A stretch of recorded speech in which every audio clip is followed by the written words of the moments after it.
Sir start ಮಾಡೋದಾ sir? ಹಾ sir.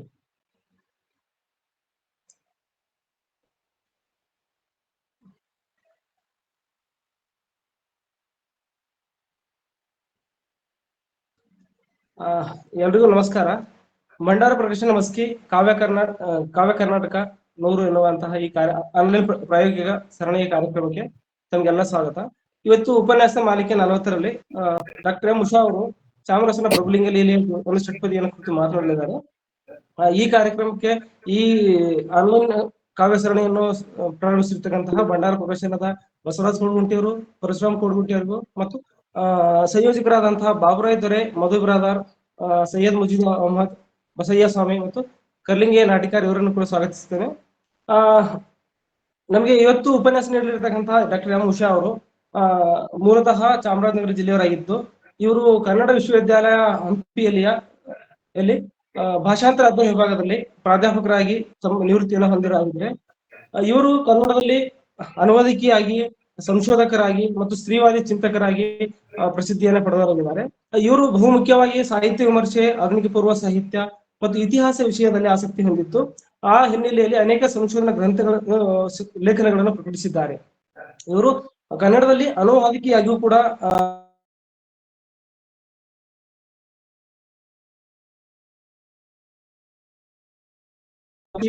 ಮಹಿಳಾ ಅಧ್ಯಯನ, ಆಧುನಿಕ ಸಾಹಿತ್ಯ, ಭಾಷಾಂತರ ಮತ್ತು ಲಿಂಗ ರಾಜಕಾರಣ, ಭಾಷಾಂತರ ಪ್ರವೇಶಿಕೆ ಎನ್ನುವಂತಹ ಕೃತಿಗಳು ರಚಿಸಿದ್ದಾರೆ. ಮತ್ತು ಇವರು ಶೂಲಿ ಹಬ್ಬ ಎನ್ನುವಂತಹ ಒಂದು ನಾಟಕವನ್ನು ಬರೆದಿದ್ದು, ಇದು ಸ್ತ್ರೀ ಪರವಾದಂತಹ ಚಿಂತನೆಗಳನ್ನ ಒಳಗೊಂಡಂತಹ ಒಂದು ನಾಟಕವಾಗಿರುತ್ತೆ. ಇದಲ್ಲದೆ ಇವರಿಗೆ ಇನ್ನರ್ ವಿಲ್ ರೋಟರಿ ಪ್ರಶಸ್ತಿ, ಇಂದಿರಾ ವಾಣಿರಾವ್ ದತ್ತಿ ಪ್ರಶಸ್ತಿ ಇವರಿಗೆ ಲಭಿಸಿದ್ದು, ಮತ್ತು ಅನೇಕ ಗೌರವ ಹುದ್ದೆಗಳಿಗೂ ಕೂಡ ಇವರು ಅಲಂಕರಿಸಿ ಅದನ್ನ ಸರಿಯಾಗಿ ನಿಭಾಯಿಸುವಲ್ಲಿ ಯಶಸ್ವಿಯಾಗಿದ್ದಾರೆ. ಇವರು ಅರ್ಧ ಕಥಾನಕ ಎನ್ನುವಂತಹ ಕೃತಿಯನ್ನು ಹಿಂದಿಯಿಂದ ಕನ್ನಡಕ್ಕೆ ಅನುವಾದಿಸಿದ್ದಾರೆ. ಇದು ಇವರ ಸಂಕ್ಷಿಪ್ತ ಪರಿಚಯವಾಗಿದ್ದು, ಈಗ ಮೇಡಮ್ ಅವರು ತಮ್ಮ ಉಪನ್ಯಾಸವನ್ನು ನೀಡಬೇಕೆಂದು ಅವರಲ್ಲಿ ವಿನಂತಿಸಿಕೊಳ್ಳುತ್ತೇವೆ. ಶುರು ಮಾಡ್ಲಾ? ಹಾ. ಎಲ್ರಿಗೂ ನಮಸ್ಕಾರ. ಈಗಾಗಲೇ ಹೇಳಿದ ಹಾಗೆ ಚಾಮರಸನ ಪ್ರಭುಲಿಂಗ ಲೀಲೆಯ ಒಂದು ಪದ್ಯದ ಬಗ್ಗೆ ನಾನು ಪ್ರಾಯೋಗಿಕ ವಿಮರ್ಶೆ ಮಾಡುವ ಪ್ರಯತ್ನ ಮಾಡ್ತೀನಿ. ಈ ಪದ್ಯ ತುಂಬಾ ರ್ಯಾಂಡಮ್ ಆಗಿ ಆಯ್ಕೆ ಮಾಡ್ಕೊಂಡಿದ್ದೀನಿ ನಾನು. ಇದು ಬಹಳ ಶ್ರೇಷ್ಠವಾದ ಪದ್ಯ ಅಂತಲೋ, ಇಡೀ ಕಾವ್ಯದ ಒಳಗೆ, ಅಥವಾ ನನಗೆ ತುಂಬಾ ಇಷ್ಟ ಅಂತಲೋ ಆತರ ಏನೂ ಅಲ್ಲ. ಯಾದೃಚ್ಛಿಕವಾಗಿ ರ್ಯಾಂಡಮ್ ಆಗಿ ಒಂದು ಪದ್ಯವನ್ನ ತಗೊಂಡು ಪ್ರಯತ್ನ ಮಾಡೋಣ ಇದಕ್ಕೆ ಅಂತ ಮಾಡ್ತಾ ಇದ್ದೀನಿ ನಾನು. ಕೊಡಗುಂಟಿ ಸರ್ ಅವ್ರು ಹೇಳಿದ್ರು ಬೇರೆ ವಿವರಗಳೇನು ಬೇಕಾಗಿಲ್ಲ, ನೇರವಾಗಿ ಪಠ್ಯಕ್ಕೆ ಪ್ರವೇಶ ಮಾಡಿ ಅಂತ. ನಾನು ಆ ಪ್ರಯತ್ನವನ್ನೇ ಮಾಡ್ತೀನಿ. ಆದ್ರೆ ಈ ಪಠ್ಯವನ್ನ ಪ್ರಾಯೋಗಿಕ ವಿಮರ್ಶೆ ಮಾಡುವುದಕ್ಕೆ ನಮಗೆ ಇರುವ ಒಂದು ತೊಡಕನ್ನ ಸ್ವಲ್ಪ ವಿವರಿಸ್ಕೊಂಡು ಆ ನಂತರ ನಾನು ನೇರವಾಗಿ ಏನು ಇಲ್ಲದೆ ಚಾಮರಸನ ಬಗ್ಗೆ ಯಾವುದೇ ಕತೆ ಏನು ಹೇಳದೆ ನೇರವಾಗಿ ನಾನು ಪಠ್ಯವನ್ನ ವಿಶ್ಲೇಷಣೆ ಮಾಡುವ ಪ್ರಯತ್ನ ಮಾಡ್ತೀನಿ. ಪ್ರಾಯೋಗಿಕ ವಿಮರ್ಶೆ ಅಂತ ಹೇಳುವಾಗ ನಾನು ಅನ್ಕೊಂಡೆ ಅವರು ಪ್ರಾಕ್ಟಿಕಲ್ ಕ್ರಿಟಿಸಿಸಮ್ ಅನ್ನುವ ಒಂದು ವಿಮರ್ಶೆಯ ವಿಧಾನ, ಅಂದ್ರೆ ಪಠ್ಯವನ್ನು ಓದುವ ಹಲವು ವಿಧಾನಗಳಿದ್ದಾವೆ, ಹಲವು ವಿಮರ್ಶಾ ಪಂಥಗಳಿದ್ದಾವೆ. ಅದರಲ್ಲಿ ಪ್ರಾಯೋಗಿಕ ವಿಮರ್ಶೆ ಎನ್ನುವಂಥದ್ದು ಒಂದು. ಅದನ್ನ ಬಹುಶಃ ಇಲ್ಲಿ ಪ್ರಯೋಗಕ್ಕೆ ಒಳಪಡಿಸ್ತಿರ್ಬೋದು ಅವರು ಅಂತ ಅನ್ನಿಸ್ತು ನನಗೆ. ನಾನು ಆ ಅರ್ಥದಲ್ಲೇ ತಗೊಂಡಿದ್ದೀನಿ ಪ್ರಾಯೋಗಿಕ ವಿಮರ್ಶೆ ಅಂದ್ರೆ. ಯಾಕೆ ಮಾತನ್ನು ಹೇಳ್ತೀನಿ ಅಂದ್ರೆ, ಕನ್ನಡ ವಿಮರ್ಶೆಯ ಜಾಯಮಾನ ಅಥವಾ ಅದರ ವೈಶಿಷ್ಟ್ಯ ಅಂತ ಹೇಳ್ಬೋದು ಅಂದ್ರೆ, ನಾವು ಯಾವುದೇ ಒಂದು ವಿಮರ್ಶೆಗೆ ಕಟ್ಟು ಬಿದ್ದವರಲ್ಲ. ಒಂದು ಪಠ್ಯ ಓದಕ್ಕೆ ನಮ್ಗೆ ಏನೇನ್ ಗೊತ್ತಿದೆ, ನಮ್ಗೆ ಯಾವ್ಯಾವ ಟೂಲ್ಗಳಿದೆ ಓದೋದಕ್ಕೆ, ಅದನ್ನೆಲ್ಲ ಒಟ್ಟಿಗೆ ಸೇರಿಸ್ಕೊಂಡು ನಾವು ನಮ್ಮದೇ ಆದ ರೀತಿಯಲ್ಲಿ ಓದುವ ಪ್ರಯತ್ನವನ್ನ ಮಾಡ್ತೀವಿ. ಇದು ಕನ್ನಡದ ಒಂದು ವೈಶಿಷ್ಟ್ಯ ಅಂತಲೇ ನಾನು ಅನ್ಕೊಳ್ತೀನಿ. ಅದನ್ನೇನು ನಾನು ನೆಗೆಟಿವ್ ಆಗಿ ನೋಡಲ್ಲ. ಎಲ್ಲೋ ವಿಮರ್ಶೆಯ ಇತಿಹಾಸದ ಒಳಗೆ ಮುಂದೆ ಹೇಳ್ತೀನಿ ನಾನು, ಎಲ್ಲೋ ಒಂದ್ ಎರಡು ಕಡೆ ಮಾತ್ರ ಕೆಲವರು ಕಟ್ಟುನಿಟ್ಟಾಗಿ ಇದೇ ವಿಧಾನವನ್ನ ಅನುಸರಿಸಿ ನಾವು ವಿಮರ್ಶೆ ಮಾಡ್ತೀವಿ ಅಂತ ಮಾಡಿದವರು ಇದ್ದಾರೆ. ಅದ್ರ ಪ್ರಸ್ತಾಪ ಮಾಡ್ತೀನಿ ನಾನು. ಈಗ ಪ್ರಾಯೋಗಿಕ ವಿಮರ್ಶೆ ನಿಮ್ಗೆ ಈಗಾಗಲೇ ಬೇಕಾದಷ್ಟು ಲೆಕ್ಚರ್ ಆಗಿ ಅದರಲ್ಲಿ ಪ್ರಸ್ತಾಪ ಮಾಡಿರ್ಬೋದು ನಿಮ್ಗೆ. ರಿಚರ್ಡ್ ಅನ್ನುವಂಥವನು ಈ ಒಂದು ಪ್ರಯೋಗವನ್ನ ಮಾಡ್ತಾನೆ, ಅವನ ತರಗತಿಗಳಲ್ಲಿ ಪ್ರಯೋಗ ಮಾಡ್ತಾನೆ ಅವನು 1929ರಲ್ಲಿ. ಅವನು ಪ್ರಯೋಗ ಮಾಡೋದಕ್ಕೆ ಕಾರಣ ಏನು ಅಂದ್ರೆ, ಪಠ್ಯವನ್ನ ಓದುವಾಗ ಪಠ್ಯಕ್ಕಿಂತ ಹೆಚ್ಚಾಗಿ ಅದರ ಸರೌಂಡಿಂಗ್ಸ್ ಅಂತ ಕರಿತೀವಲ್ಲ, ಅದ್ರ ಸುತ್ತಮುತ್ತ ಇರುವ ವಿವರಗಳನ್ನೇ ಜಾಸ್ತಿ ಬಳಸ್ಕೊಂಡು ಪಠ್ಯದ ಮೌಲ್ಯಮಾಪನ ಮಾಡುವಂತ ಒಂದು ಟ್ರೆಂಡ್ ತುಂಬಾ ಗಾಢವಾಗಿ ಇದ್ದಂಥ ಕಾಲ. ವಿವರಿಸ್ಕೋಬೇಕು ಅಂದ್ರೆ ಈ ಉದಾಹರಣೆಗೆ ಯಾವುದೋ ಕನ್ನಡದ ಒಬ್ಬ ಲೇಖಕನನ್ನ ಕುವೆಂಪುವನ್ನ ಅಧ್ಯಯನ ಮಾಡ್ಬೇಕಾದ್ರೆ ಕುವೆಂಪು ಯಾವ ಊರವರು, ಕುವೆಂಪು ಯಾವಾಗಿದ್ರು, ಕುವೆಂಪು ಯಾವ ಧರ್ಮಕ್ಕೆ ಸೇರಿದವರು, ಕುವೆಂಪು ಯಾವ ಜಾತಿಗೆ ಸೇರಿದವರು, ಅವ್ರು ಯಾವ ಪ್ರೊಫೆಷನ್ ಅಲ್ಲಿ ಇದ್ರು, ಅವ್ರಿಗೆ ಎಷ್ಟು ಶ್ರೀಮಂತರಾಗಿದ್ರ, ಬಡವರಾಗಿದ್ರ ಇತ್ಯಾದಿಗಳು ಎಲ್ಲ ವಿವರಗಳನ್ನು ಕಲೆ ಹಾಕೊಂಡು ಆ ಹಿನ್ನೆಲೆಯಲ್ಲಿ ಪದ್ಯವನ್ನ ಅರ್ಥೈಸುವ ಕ್ರಮ, ಅಂದ್ರೆ ಅದರ ಹಿನ್ನೆಲೆಯಲ್ಲಿ ಪದ್ಯಕ್ಕೆ ನಾವು ನಮ್ಮ ಅರ್ಥಗಳನ್ನ ಆರೋಪಿಸುವಂತ ಒಂದು ಕ್ರಮ. ಈ ತರದ ಒಂದು ಚಾರಿತ್ರಿಕ ವಿಮರ್ಶೆಯ ಅತಿ ಅಂತ ಬೇಕಾದ್ರೂ ಕರಿಬಹುದು ಇದನ್ನ. ಆ ಕಾರಣಕ್ಕಾಗಿ ಅವನು ಒಂದು ಹೊಸ ಪ್ರಯೋಗವನ್ನು ಮಾಡ್ತಾನೆ. ಅದು ಮುಂದೆ ಪ್ರಾಯೋಗಿಕ ವಿಮರ್ಶೆ ಅಂತ ಹೇಳಿ ವಿಮರ್ಶೆಯ ಒಳಗಡೆ ಬಹಳ ಪ್ರಸಿದ್ಧಿಯನ್ನ ಪಡಿತಾ ಹೋಗುತ್ತೆ. ಇದರ ಮುಖ್ಯ ಉದ್ದೇಶ ಏನು ಅಂದ್ರೆ, ಯಾವುದೇ ಒಂದು ಟೆಕ್ಸ್ಟ್ ಇದೆಯಲ್ಲ ಅದಕ್ಕಿಂತ ಹೆಚ್ಚಾಗಿ ಅದರ ಪರಿಧಿಯಲ್ಲಿರುವಂತಹ ವಿವರಗಳಿಗೆ, ಅಂದ್ರೆ ಕವಿ ಯಾರು, ಅವನು ಎಲ್ಲಿ ಹುಟ್ಟದ, ಯಾವಾಗ ಹುಟ್ಟದ, ಅವನು ಯಾವ ಧರ್ಮಕ್ಕೆ ಇತ್ಯಾದಿ ಇತ್ಯಾದಿ ಏನೇನ್ ಮಾತಾಡಿದ್ವಿ ನಾವು, ಇವುಗಳಿಗೆ ಜಾಸ್ತಿ ಪ್ರಾಮಿನೆನ್ಸ್, ಇವುಗಳಿಗೆ ಹೆಚ್ಚಿನ ಪ್ರಾಮುಖ್ಯತೆಯನ್ನು ಕೊಟ್ಟು ಅವುಗಳ ಕಣ್ಣಿನಿಂದ ಪಠ್ಯವನ್ನ ನೋಡುವಂಥದ್ದು. ಒಂದು ಎಕ್ಸಾಂಪಲ್ ತಗೋಬಹುದು ಅಂದ್ರೆ, ಚೋಮನ ದುಡಿಯನ್ನ ನಾವು ಹೇಗೆ ಓದ್ಬೇಕು, ಚೋಮನ ದುಡಿಯನ್ನ ನಾವು ಹೇಗೆ ಓದಿದ್ವಿ ಅಂತ. ಶಿವರಾಮ ಕಾರಂತರು ದಲಿತರೋ ಅಲ್ಲವೋ ಅನ್ನುವುದರ ಮೇಲೆ ಚೋಮನ ದುಡಿಯ ಮೌಲ್ಯಮಾಪನವನ್ನ ನಾವು ಮಾಡುವ ಪ್ರಯತ್ನವನ್ನು ಕೂಡ ಮಾಡಿದ್ದೀವಿ. ಈ ಥರದ್ರಲ್ಲಿ ಪಠ್ಯಕ್ಕಿಂತ ಹೆಚ್ಚಾಗಿ ಪಠ್ಯದ ಹೊರಗಿನ ಸಂಗತಿಗಳೇ ಭಾರವಾದಾಗ ಒಂದು ಪಠ್ಯ ಓದೋದಿಕ್ಕೆ, ಅಥವಾ ವಿಮರ್ಶೆಗಳೇ ಭಾರವಾದಾಗ, ನಾನು ಈ ಮಾತನ್ನ ಯಾಕೆ ವಿವರಿಸ್ತಾ ಇದ್ದೀನಿ ಅಂದ್ರೆ, ಚಾಮರಸನ ಸಂದರ್ಭದಲ್ಲಿ ಎಲ್ಲ ಪ್ರಶ್ನೆಗಳು ಬರ್ತವೆ ನಮ್ಗೆ.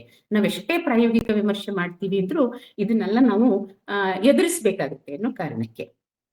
ನಾವು ಪಠ್ಯವನ್ನ ಓದಿ ನಮ್ಮ ಅರ್ಥಗಳನ್ನ ಹುಡುಕೊಳ್ಳೋಕ್ ಮುಂಚೆ ಬೆಂದಿರುವಂತಹ ಬೇರೆ ಬೇರೆ ಅಧ್ಯಯನಗಳು, ವಿಮರ್ಶೆಗಳನ್ನು ಓದಿ ಅವುಗಳ ದೃಷ್ಟಿಕೋನದ ಮೂಲಕ ಅವ್ರು ಏನ್ ಹೇಳಿರ್ತಾರೆ ಅದನ್ನ ಪಠ್ಯದೊಳಗೆ ಹುಡುಕುವಂತಹ ಈ ಬಗೆಯ ಪ್ರಯತ್ನಗಳಿಗಿಂತ ಹತ್ತಿರದಿಂದ ಕ್ಲೋಸ್ ರೀಡಿಂಗ್ ಅಂತ ಕರೀತಾರೆ, ಮತ್ತು ಪಠ್ಯವನ್ನೇ ನೇರವಾಗಿ ಇಟ್ಕೊಂಡು ಓದುವಂತಹ ಒಂದು ಎಕ್ಸ್ಪೆರಿಮೆಂಟ್ ಅಂತ ಇದನ್ನ ಕರೀತಾರೆ. ಆಗ ಇದಕ್ಕೆ ತುಂಬಾ ವಿಶೇಷವಾದ ಮಹತ್ವ ಸಿಕ್ತು. ತುಂಬಾ ಪಾಪ್ಯುಲರ್ ಆದಂತ ಮತ್ತು ಒಂಥರ ಸಾಹಿತ್ಯ ವಿಮರ್ಶೆ ಹೀಗೆ ನಡಿಬೇಕು ಅನ್ನುವಂಥ ರೀತಿಯಲ್ಲಿ ಅದನ್ನ ಪ್ರತಿಪಾದಿಸಿದ್ರು ಆ ಸಂದರ್ಭದಲ್ಲಿ.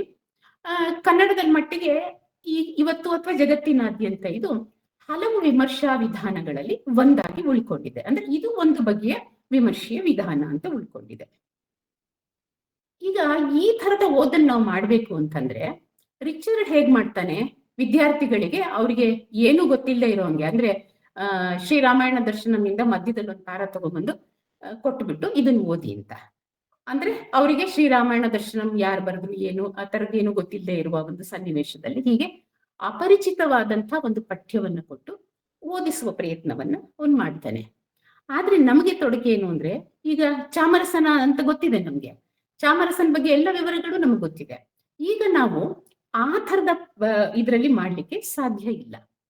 ಹಾಗಾಗಿ ಇವತ್ತು ನಾನೇನಾದ್ರೂ ಪ್ರಾಯೋಗಿಕ ವಿಮರ್ಶೆ ಮಾಡ್ತೀನಿ ಇದಕ್ಕೆ ಅಂತ ಅನ್ಕೊಂಡ್ರೆ, ಇದು ಒಂಥರ ಏನನ್ಬೇಕು, ಕಾನ್ಶಿಯಸ್ ಆಗಿ ಪ್ರಜ್ಞಾಪೂರ್ವಕವಾಗಿ ಬೇರೆಯ ಇದನ್ನೆಲ್ಲ ಬಿಟ್ಟು ನಾನು ಮಾಡ್ಬೇಕಾದಂತ ಒಂದು ಸಂದರ್ಭ ಇದೆ. ನಿಮಗೂ ಎಲ್ಲ ಗೊತ್ತಿದೆ ಚಾಮರಸನ್ ಬಗ್ಗೆ, ನನಗೂ ಎಲ್ಲ ಗೊತ್ತಿದೆ. ಆದ್ರೆ ಆ ಎಲ್ಲ ವಿಚಾರಗಳನ್ನು ಕೂಡ ಸ್ವಲ್ಪ ಪಕ್ಕಕ್ಕೆ ಇಟ್ಬಿಟ್ಟು ಈಗ ನೇರವಾಗಿ ಪಠ್ಯವನ್ನ ಇಟ್ಕೊಂಡು ನೋಡುವಂಥದ್ದು. ಕನ್ನಡದ ಸಂದರ್ಭದಲ್ಲಿ ಈ ಪ್ರಾಯೋಗಿಕ ವಿಮರ್ಶೆ ಬಹಳ ಮುಖ್ಯವಾಗಿ ನವ್ಯರು ಮಾಡಿದ್ರು ಅನ್ನೋದನ್ನ ನಾವು ಗಮನಿಸ್ಬೋದು. ನೀವು ಸ್ವಲ್ಪ ವಿಮರ್ಶೆಯನ್ನ ನಿಮ್ಮ ಪಠ್ಯ ಪುಸ್ತಕಗಳನ್ನು ಬಿಟ್ಟು ನಾವು ಸ್ವಲ್ಪ ಆಚೆ ಈಚೆ ಓದೋದಾದ್ರೆ ನನ್ಗೆ ಇಬ್ರು ನೆನಪಾಗ್ತಾರೆ. ಈಗ ಒಂದು GH ನಾಯಕ್ ಅವರು ಮತ್ತು HM ಚೆನ್ನಯ್ಯ ಅವರು, ಇವರಿಬ್ರು ನನ್ನ ಗುರುಗಳಾಗಿದ್ದವರು ತರಗತಿಗಳಲ್ಲಿ. ಇವರಿಬ್ರು ಪ್ರಾಯೋಗಿಕ ವಿಮರ್ಶೆಯನ್ನ ಕಟ್ಟುನಿಟ್ಟಾಗಿ ಮಾಡಿ ತೋರಿಸಿದ್ದಾರೆ, ಹೇಗೆ ಮಾಡೋದು ಅಂತ ಹೇಳಿ ಮಾಡಿದ್ದಾರೆ.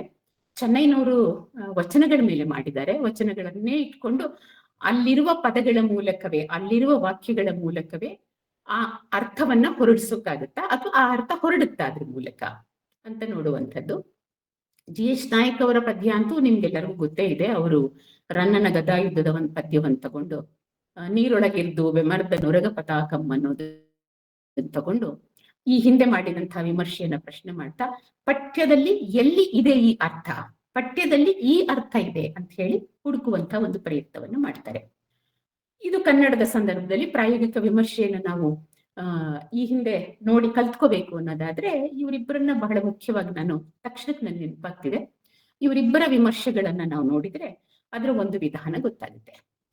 ಆದ್ರೆ ಪ್ರಾಯೋಗಿಕ ವಿಮರ್ಶೆ ಮಾಡುವಾಗ ಇದೇ ಅರ್ಥ ಅಂತ ವಾದ ಮಾಡೋದಿದೆಯಲ್ಲ, ಇದು ಸಾಹಿತ್ಯದ ಓದನ್ನ ಒಂದು ರೀತಿಯಲ್ಲಿ ಸೋಲಿಸ್ಬಿಡುತ್ತೆ ಅಂತ ಅನ್ಸುತ್ತೆ, ನನ್ನ ವೈಯಕ್ತಿಕವಾದ ಅಭಿಪ್ರಾಯ. ಯಾಕೆಂದ್ರೆ ಸಾಹಿತ್ಯ ಬೇರೆ ಬೇರೆ ಅರ್ಥಗಳನ್ನ ಕೊಡುವುದಕ್ಕೆ ಇರುವಂಥದ್ದು, ನಮ್ಗೆ ಬೇಕಾದ ಹಾಗೆ ಓದ್ಕೊಳ್ಳುವಂಥದ್ದೇ ಇರೋದು. ರಿಚರ್ಡ್ನ ಮುಖ್ಯ ಉದ್ದೇಶವೂ ಇದೆ, ಬೇರೆಯ ವಿಮರ್ಶಕರನ್ನು ಅವಲಂಬಿಸದೆ, ಬೇರೆ ಸಾಮಗ್ರಿಗಳನ್ನ ಅವಲಂಬಿಸದೆ ನೀವೇ ಪಠ್ಯವನ್ನ ಸ್ವತಂತ್ರವಾಗಿ ಓದಿ. ಅವನು ಹೇಳ್ತಾನೆ ಇದನ್ನ ಖಾಸಗಿ ಓದು ಅಂತ ಕೂಡ ಕರೀತಾನೆ, ಅವನು ಒಂದು ಪ್ರೈವೇಟ್ ರೀಡಿಂಗ್ ಅಂತ. ಕಾವ್ಯವನ್ನ ಪ್ರೈವೇಟ್ ರೀಡಿಂಗ್ಗೆ ಅವ್ರು ಯಾರು ಹೇಳಿದ್ರು, ಇವ್ರೇನ್ ಹೇಳಿದ್ರು, ಅವ್ರೇನ್ ಬರ್ದಿದ್ದಾರೆ, ಇವ್ರೇನ್ ಬರ್ದಿದ್ದಾರೆ ಅಲ್ಲ, ನನಗ್ ಹೇಗ್ ಬೇಕು, ನನಗ್ ಹೇಗ್ ಅರ್ಥ ಆಗತ್ತೆ, ನನಗ್ ಹೇಗೆ ಕಾಣಿಸ್ತದೆ ಅಂತ ಹೇಳಿ ಓದುವಂತ ಒಂದು ಕ್ರಮ. ಸೊ ರಿಚರ್ಡ್ ಹೇಳೋದಂದ್ರೆ, ಪಠ್ಯವನ್ನ ನಾವು 10 ಜನ ಓದಿದ್ರೆ 10 ಜನಕ್ಕೆ 10 ತರ ಅರ್ಥ ಬಂದ್ರೆ ಅದು ಕಾವ್ಯದ ವಿಶೇಷ. ಅದು ಆ ಕಾವ್ಯವನ್ನು ನಾವು ನಿಜವಾಗ್ಲೂ ಕವಿಯನ್ನ ಪ್ರತಿಭಾನ್ವಿತ ಕವಿ ಅಂತ ಕರಿಬೇಕಾಗುತ್ತೆ. ಇಲ್ಲಿ ಹೀಗೆ ಅರ್ಥ ಹಾಗೆ ಅರ್ಥ ಅಂತ ನಾವು ಒಬ್ರಿಗೊಬ್ರು ಜಗಳ ಆಡಕ್ಕಿಂತ ಅಥವಾ ವಾದ ಮಾಡಕ್ಕಿಂತ, ನಾನು ಹೇಗೆ ಓದ್ತೀನಿ, ನನಗೆ ಹೇಗೆ ಅದು ಕಾಣಿಸ್ತದೆ ಮತ್ತು ಅದಕ್ಕೆ ಕಾರ್ಯಕಾರಣಗಳಿರ್ಬೇಕು. ಅಂದ್ರೆ ಸುಮ್ನೆ ನಂಗೆ ಅನ್ಸುತ್ತೆ ಚೆನ್ನಾಗಿದೆ ಅಂತ ಅಂದ್ರೆ ಕಾರಣ ಕೊಡ್ಬೇಕು ಅದಕ್ಕೆ. ಹಾಗೆ ಕಾರಣವನ್ನ ಕೊಟ್ಟು ಪಠ್ಯದೊಳಗೆ ಕಾರಣವನ್ನ ಹುಡುಕಿ ಓದುವಂತ ಒಂದು ಪ್ರಯತ್ನವನ್ನ ಮಾಡಬೇಕು. ಆ ತರದೊಂದು ಸಣ್ಣ ಪ್ರಯತ್ನವನ್ನ ಇಲ್ಲಿ ನಾನು ಈ ಪದ್ಯಕ್ಕೆ ಮಾಡುವ ಪ್ರಯತ್ನವನ್ನ ಮಾಡ್ತೀನಿ. ಈಗಾಗಲೇ ಹೇಳಿದ ಹಾಗೆ ಪಠ್ಯ ನಿಮ್ಮ ಹತ್ರ ಇದೆ, ಹಸ್ತಪ್ರತಿಯಿಂದ ಇದು ಪ್ರಿಂಟೆಡ್ ಫಾರ್ಮ್ ಬಂದಿರೋದ್ರಿಂದ ಇದರ ಛಂದಸ್ಸು ಏನು ಅನ್ನೋದು ನಮಗೆ ಗೊತ್ತಿದೆ. ಒಂದ್ ವೇಳೆ ಹಸ್ತಪ್ರತಿಯನ್ನೇ ಇಟ್ಕೊಂಡು ನಾವು ಓದಕ್ ಶುರು ಮಾಡಿದ್ರೆ ನಮ್ಮ ಓದು ಅಲ್ಲಿಂದ ಶುರು ಆಗ್ಬೇಕಾಗತ್ತೆ. ಯಾಕಂದ್ರೆ ನಿಮ್ಗೆ ಗೊತ್ತಿದೆ, ಹಸ್ತಪ್ರತಿಗಳಲ್ಲಿ ಜಾಗ ವೇಸ್ಟ್ ಮಾಡುವಂಥದ್ದಿಲ್ಲ. ಯಾಕಂದ್ರೆ ತಾಳೆಗರಿಗಳಲ್ಲಿ ಬರೀತಾ ಇದ್ರು, ಉದ್ದಕ್ಕೆ ಬರ್ಕೊಂಡು ಹೋಗ್ತಾ ಇದ್ರು. ಆಗ ನಾವು ಇದು ಯಾವ ಛಂದಸ್ಸಿಂದು ಅಂತ ಕೂಡ, ಯಾವ ಪದ್ಯ ಪ್ರಕಾರಕ್ಕೆ ಸೇರಿದ್ದು ಅನ್ನೋದನ್ನು ನಾವು ಹುಡ್ಕೊಂಡು ಓದ್ಬೇಕಾಗ್ತಿತ್ತು. ಅದಕ್ಕೆ ಛಂದಸ್ಸು ತುಂಬಾ ಮುಖ್ಯ ನಮ್ಗೆ. ತುಂಬಾ ಸರಿ ನಾವು ಛಂದಸ್ ಯಾಕೆ, ಅಲಂಕಾರ ಯಾಕೆ, ಅದ್ಯಾಕೆ, ಇದ್ಯಾಕೆ ಅಂತ ಮಾತಾಡ್ತಿರ್ತೀವಿ ಆಧುನಿಕ ಓದುಗರು. ಆದ್ರೆ ಛಂದಸ್ ಅನ್ನೋದು ಇಲ್ಲದೆ ಇದ್ದಿದ್ರೆ ನಮ್ಮ ಹಿರಿಯರು ಇಷ್ಟು ಚೆನ್ನಾಗಿ ನಮ್ಗೆ ಪಠ್ಯವನ್ನ ಪುಸ್ತಕದ ರೂಪದಲ್ಲಿ ಕೊಡ್ಲಿಕ್ಕೆ ಸಾಧ್ಯ ಆಗ್ತಿರ್ಲಿಲ್ಲ.